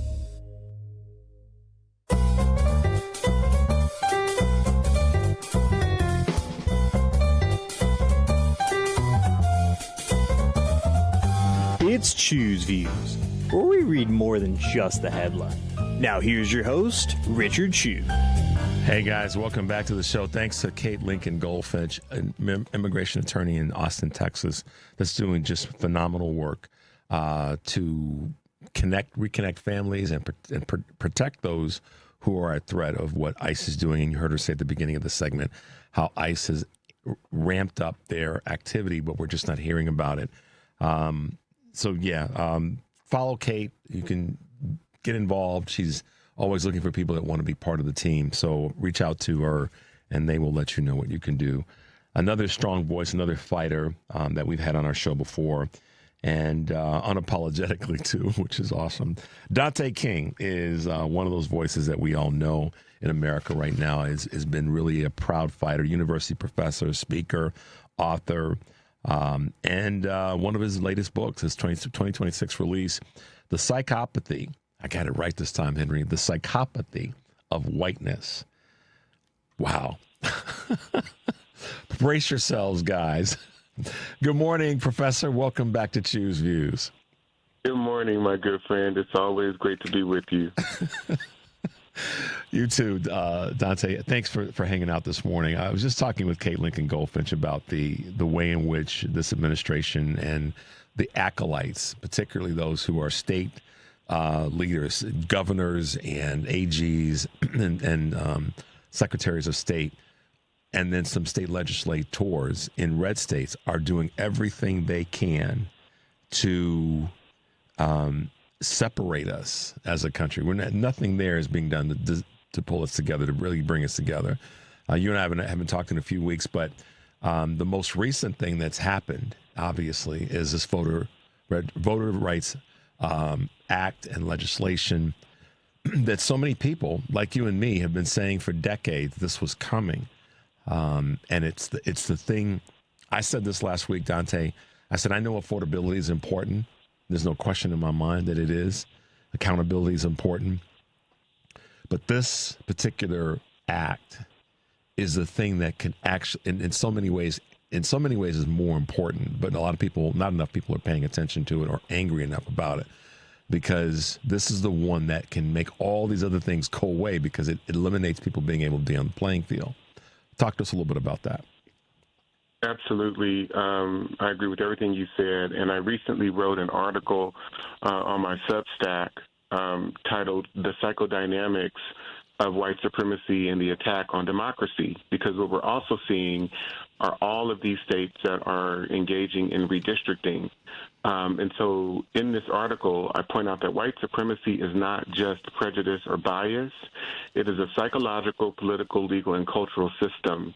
And so the term psychodynamics refers to the underlying emotional, cognitive, and behavioral forces driving social behavior.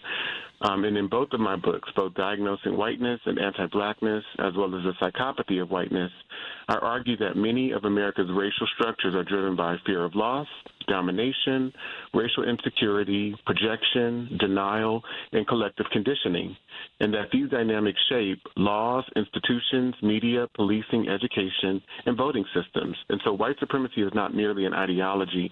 It is a behavioral system designed to preserve power psychologically, politically, and institutionally. Yep.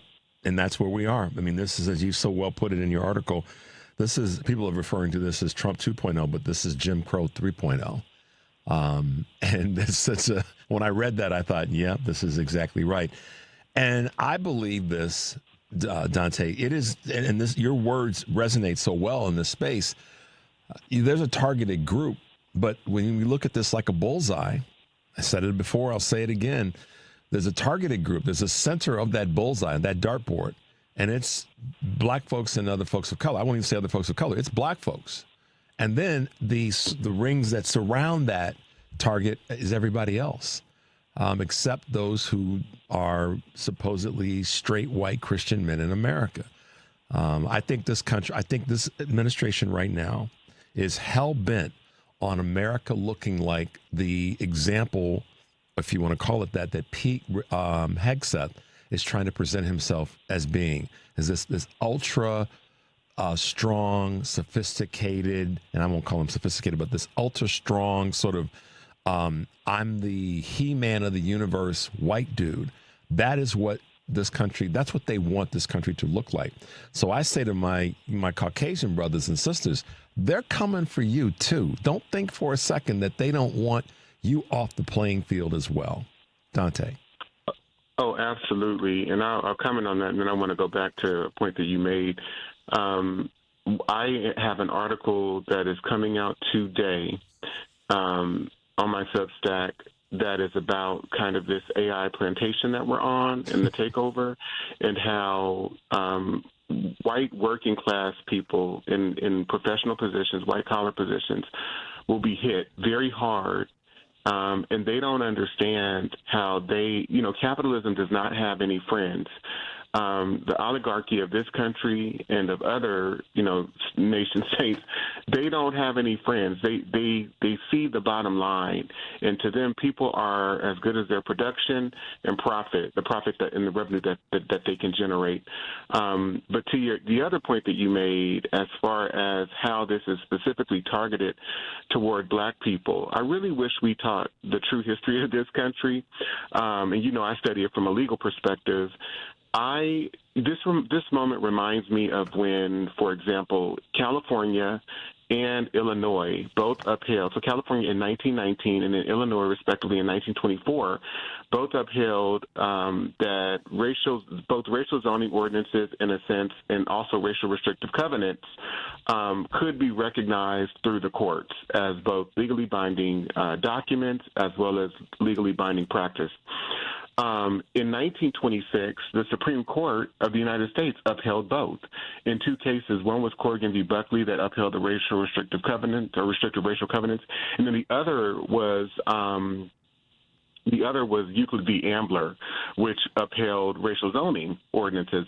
And so what you saw after that ruling were states like Missouri, Ohio, there were many that begin to rule that these practices could be recognized as legally binding practices in their states. And so what that did was it led to all of these neighborhoods that people sometimes refer to as black ghettos or slums. Black people were legally sidelined and placed in specific neighborhoods where they didn't have access to healthy livability, parks, swimming pools, many of the municipal services did not operate in a healthy way. There were infested neighborhoods, rats, roaches, all of these things. Well, white people were able to not only receive federal and state subsidies to move into the suburbs, but they received like things like mortgage down payment assistance, which all came through what I term as the welfare program, which people call the White Affirmative Action Welfare Program, which people refer to as the New Deal. And it's like anything that this country ever, gives to support or promote the white community, it's always couched in language such as stimulus, or there are specific terms that you hear. And meanwhile, there's just kind of this delusion that any help or any type of fair rights or equal rights that are given to black and brown people, that's seen as some type of charity or piety or welfare program. It's seen in the derogatory sense. But I'm saying all of this to say that this moment reminds me of what the courts did back in the 1920s, which led to all of these, which led to racial housing and segregation and anti-blackness in housing. And so we're seeing it as it pertains to the vote in this moment. It's interesting that you made the connection, which is always just fascinating how you do that. The author, and I'm sure you're familiar with the book Plundered by author Bernadette Atuahene, where she talks about this and particularly how rampant it was in the Detroit metropolitan area when it comes to housing. But that's not the only place in the country that's happened. It's happened in many, if you take our top 25 cities population-wise, it's happened in every one of those cities in some way or another, where housing discrimination, racist policies as it relates to housing, as it relates to employment, particularly employment, i.e. redlining both employment and housing, has continued to be the drag on our communities. And it's happening again. And the link that you just made between that and voting is all about using my phrase, people off the playing field. It's getting people out of the game. And the more that this administration, and in some cases state legislatures and state CEOs, i.e. governors, are doing it, the more we're seeing people are more disenfranchised. It's not slowing down, and the statement that's used sometimes, sort of the isolating one black success story as a way of saying that we fixed discrimination and racism in our country, is absolutely insane, because we're seeing incredible pushback that's being mandated by many of our government systems, and that's where I think a lot of people have lost connection to reality in this conversation, and why this voting rights legislation is, to me, may be bigger than affordability right now and accountability. So we'll have to see. Dante, let's take a quick break, and then we come back. I want to talk to you about reparations for terrorists. The number is 773-763-9278. You're listening to Choose Views on WCPT AM 820 in Chicago and WARR 1520 AM and 103.5 FM from Warren County, North Carolina. And now AM 950, the progressive voice of Minnesota. I'm Richard Chu. We're talking with Professor Dante King, and we'll be right back.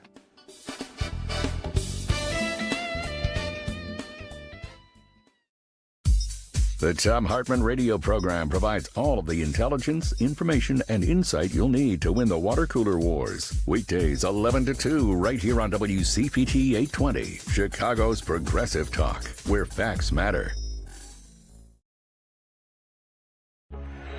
Hi, I'm Kevin Love. People see the NBA career, the championship ring, but what they don't always see is the anxiety or the moments I felt completely lost. That's why Sony Pictures Animation's film GOAT means so much to me. It's about Will Harris, a small goat who believes in himself and proves you don't have to be the biggest to be a champion. Everyone's always told me smalls can't ball. I'm too blessed to be stressed. Everything I need to succeed is right here. Through the Kevin Love Fund, we've created GOAT Beyond the Game, a completely free curriculum for teachers, coaches, parents, and youth programs. 4 lessons designed for kids K through 8 that cover everything from managing anger to building resilience to believing in yourself when the world doubts you. These are evidence-based tools that actually work and will help kids discover that they have the power to change the game. Go to kevinlovefund.org right now and download GOAT Beyond the Game for free. WCPT 820, Chicago's progressive talk, where facts matter.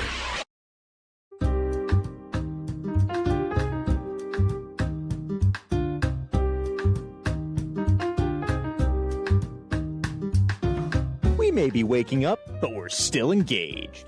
It's Chew's Views with Richard Chew. Hey guys, welcome back to the show. Thanks for being with us. We are talking with the wonderful Dr., Professor, author, Dante King. Dr. King, I have got to, I said it, I'm going to say it until people, I'm going to keep saying it. We have allowed our officials for decades to dance around the conversation around reparations. We can't afford it. It's going to break our economy. It's going to take a blah, blah, blah.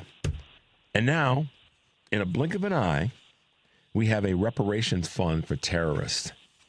And I'm not combining this garbage. This is for people who have been, victimized by the. Okay, if that's the case, then there's a whole bunch of black folks and others who've been victimized by our legal system that could be, benefiting from this slush fund. But at the end of the day, it's about creating reparations for terrorists. Plain and simple. Nothing more than that. That's what this is. What are your thoughts? That's right. I agree wholeheartedly. I think it's important, again, to ground this moment in history because January 6th was not an isolated event. It was part of a long American tradition of white political violence. And we've seen that as it pertains to the Reconstruction terror campaigns that occurred, the Ku Klux Klan acts that occurred after and during the Reconstruction period, the Wilmington coup of 1898. There were many anti-black massacres, segregationist violence, resistance to civil rights, so and on and on and on. And I want to share a quote because Trump in this, and reminds us of many different presidents, right? President Andrew Johnson, even Lincoln and some of the things that he said about black people. But there's one president that this, for me, is resonating for. This is resonating for me in this moment, and that's Andrew Johnson. And Andrew Johnson is the president that came after President Lincoln when was assassinated. And Andrew Johnson said about black people, if blacks were given the right to vote, that would place every spade-footed, bandy-shanked, humpbacked, thick-lipped, flat-nosed, woolly-headed, ebon-colored Negro in the country upon an equality with the poor white man, okay?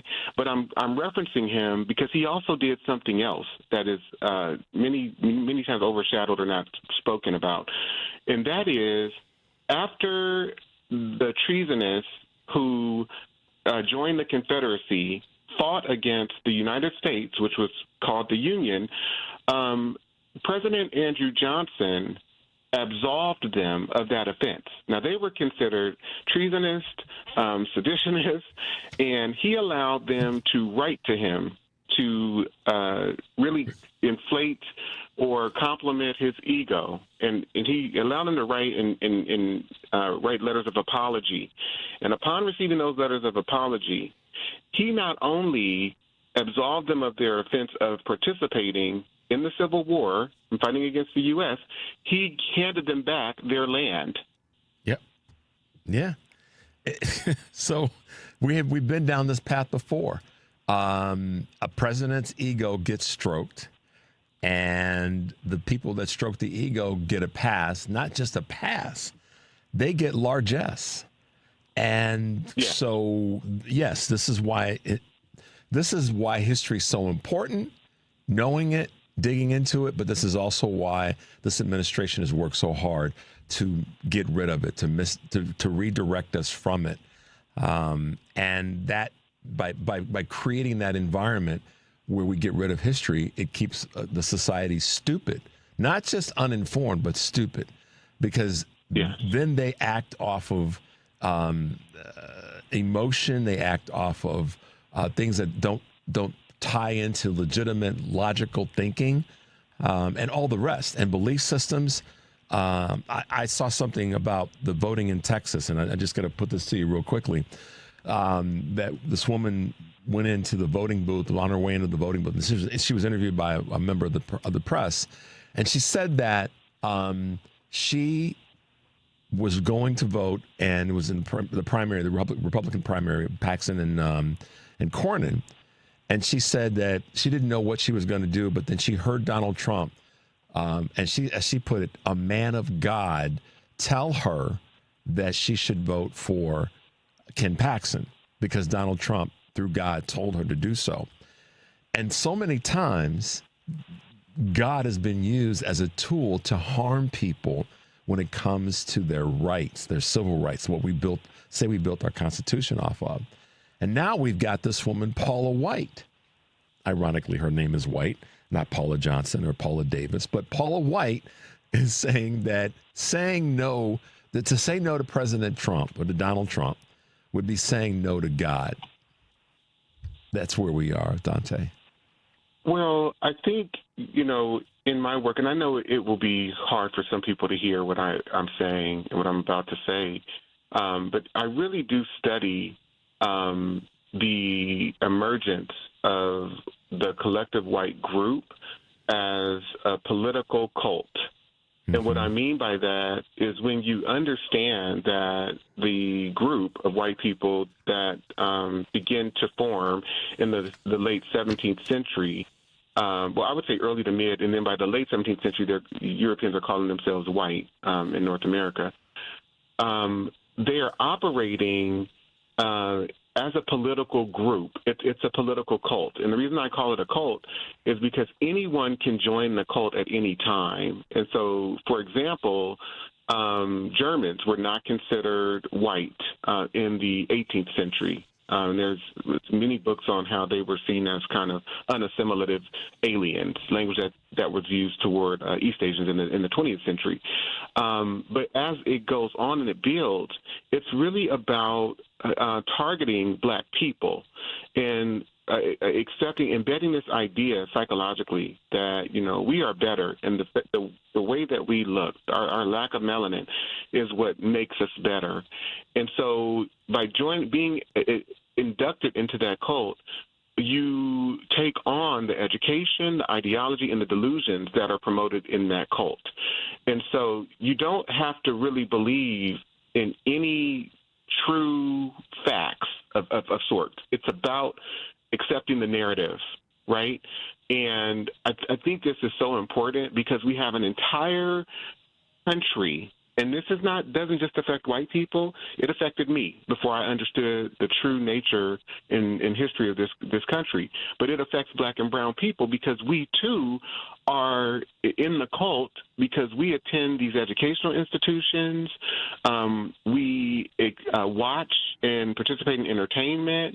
We watch the things that come on the news, that comes on TV, that's featured in movies.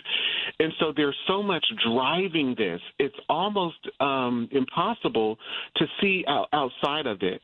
But as this pertains to white people, one of the things I say in my book, and I have a section on definitions where I amplify the works of Dr. Frances Cress Welsing, Dr. Amos Wilson, Dr. Bobby Wright, who were psychiatrists and psychologists back in the 1960s, 70s, 80s. But white psychopathy is the behavior and affective engine of white supremacy. It represents the chronic compulsion of white people to assert dominance over black and other non-white peoples as a means of affirming existence. Yep. We can't. Maya Angelou's.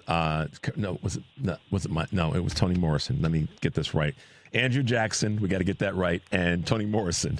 Toni Morrison said that without racism, white racism specifically, hoisted up on black folks, that they have nothing to live for and to be about. If that racism is taken away, and I'm to some extent paraphrasing, then it creates a void where many people who are racist or racist adjacent don't know how to live because they don't have that as the thing that gives them some sort of false sense of superiority over other people. And this is what's been building and building and building, and here we are yet again. Dante, last question I'll ask you before we get out of here. Do you think that this voting rights legislation that's been thrown out to us is going to depress or motivate people of color to get out to vote?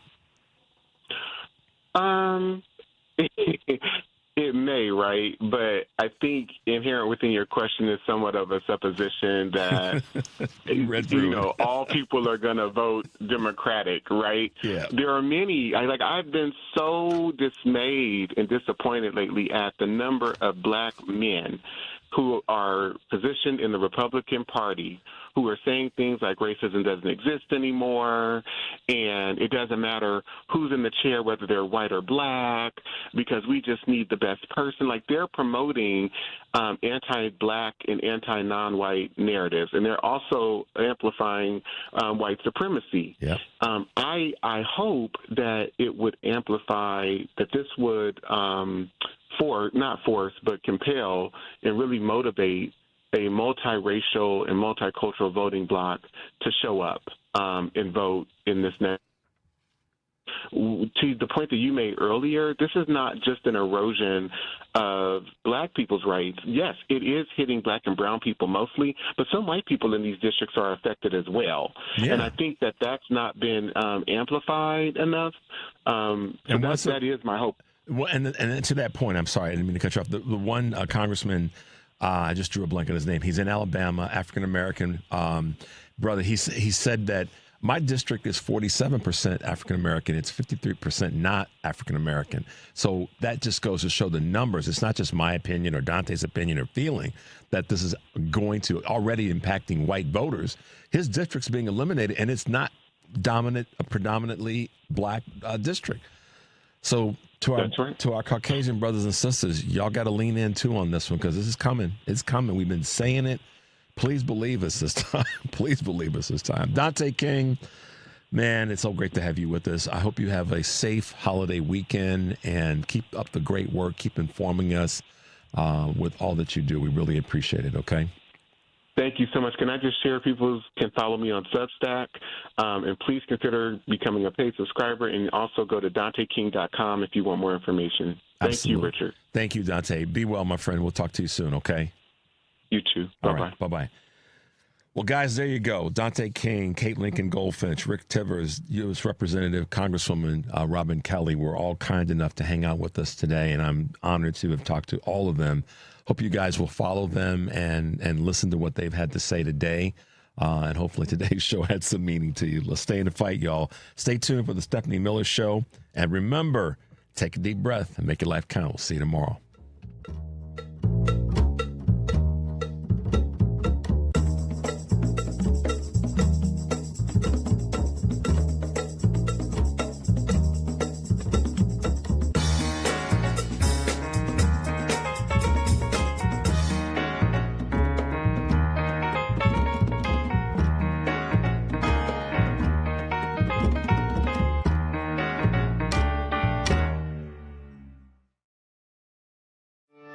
From energy to public health, extreme weather, the economy, and more, Climate Connections makes the global local.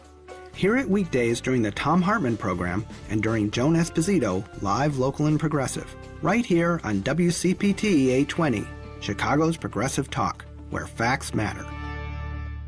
Don't you wish your life came with a warning app? Stop. That dog does not want to be petted. Just a little heads up before something bad happens. Move your coffee cup away from your computer. Oh, no. So you can have more control. Stop. You're texting your boss by mistake. Well, life doesn't always give you time to change the outcome, but prediabetes does. With early diagnosis and a few healthy changes like managing your weight, getting active, stopping smoking, and eating healthier, you can stop prediabetes before it leads to type 2 diabetes. It's easy to learn your risk. Take the 1-minute test today at doihaveprediabetes.org. Warning, the cap is loose on that catch-up. Ugh. Don't wait. You have the power to change the outcome. Visit doihaveprediabetes.org today. That's doihaveprediabetes.org. Brought to you by the Ad Council and its prediabetes awareness partners. Volunteering is an opportunity to make a huge difference. I'm a part of the solution. Do you want to make a difference? If you volunteer, you can. Making a difference for you, your community, and your country. Join America's Volunteers. This message brought to you by the National Association of Broadcasters and this station. Amazon Business. With smart business buying, innovative AI tools optimize your purchasing experience, paired with delivery options built for business. Learn more at amazonbusiness.com. This is 820 AM, WCPT Willow Springs, and streaming worldwide at WCPT820.com. We are Chicago's progressive talk, where facts matter. Now, your WCPT 820 weather update. From the Weatherology Weather Center, I'm meteorologist Jennifer Wojcicki.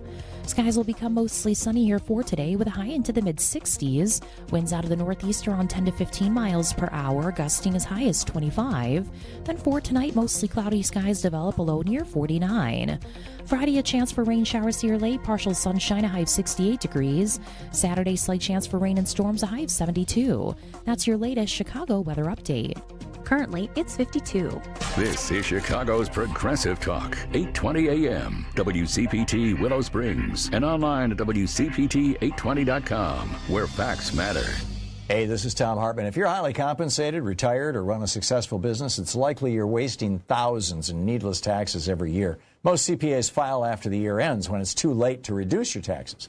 Many financial advisors skip tax concerns entirely. Proactive tax planning isn't part of their process. So you're likely missing strategies to reduce taxes on required minimum distribution, grow money safely with tax-advantaged market gains, make educated decisions instead of winging it, legally shelter thousands through 2026 tax planning. Take their free 3-minute online tax damage assessment. See if you're okay or being bled dry. Visit BrookfieldTaxPlanning.com. That's BrookfieldTaxPlanning.com or call 708-485-3439. So you don't overpay taxes ever again. Call 708-485-3439 now. That's BrookfieldTaxPlanning.com or call 708-485-3439. Summer would feel better in a Porsche. Find yours today at the Porsche Exchange in Highland Park. Browse and test drive our extensive selection, like the 2026 Porsche Macan Electric. Right now, lease the 2026 Macan Electric for only $1049 a month for 39 months. Discover performance like no other when you visit the Porsche Exchange in Highland Park or PorscheExchange.com. $9,999 due signing for qualified buyers. Excludes tax, title, license, and dealer fee. No security deposit required. Expires 6/126.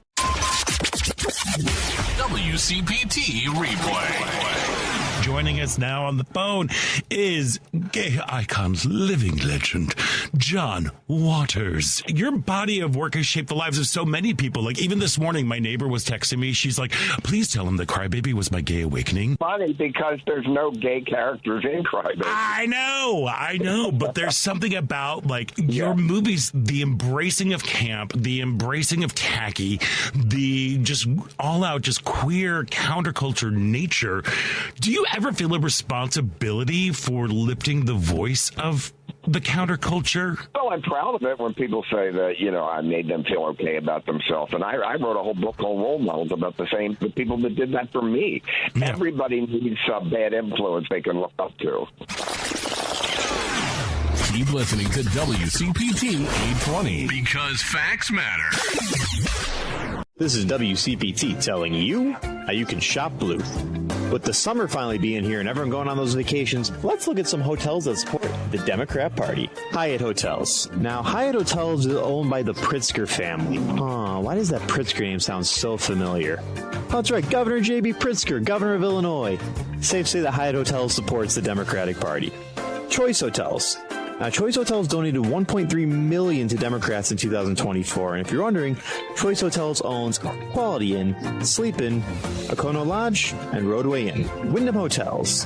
Now, Wyndham Hotels owns Super 8, Days Inn, Aquanita, Ramada, and more. Marriott.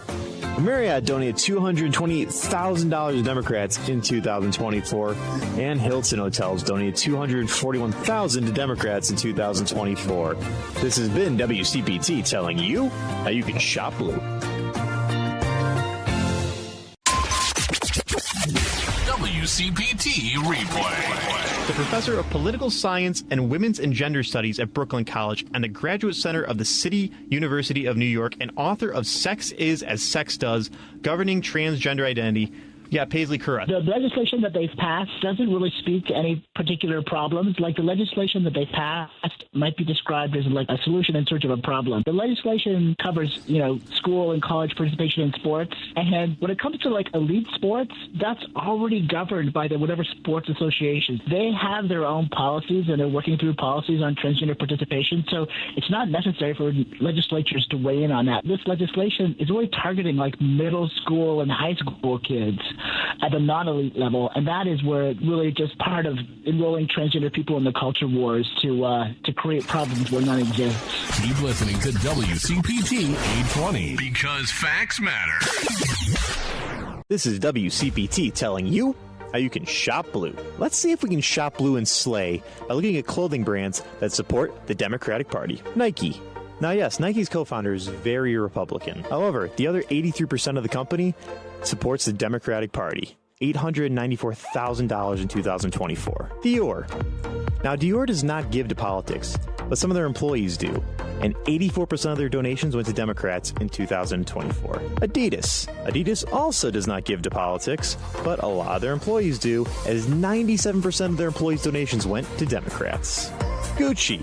Gucci also does not donate to politics, but their employees do, and 84% of their employees' donations went to the Democratic Party. Chanel. Chanel also does not give to politics, but guess what? 99% of their employees donated to Democrats in 2024. I would hate to be that guy in the 1%. This has been WCPT telling you how you can shop blue. Light at the end of the tunnel. Light at the end of this tunnel. That light at the end of the tunnel. Your guiding light. That light is going to get brighter and brighter. Through another day. I think it's a great day. The Joan Esposito Show. Live, local, and progressive. Weekday afternoons at 2 on WCPT 820. You're listening to WCPT 820 because facts matter. So these are... Anyway, Stephen, these are small-minded people. They got no idea what the freedoms of this beautiful country are supposed to be.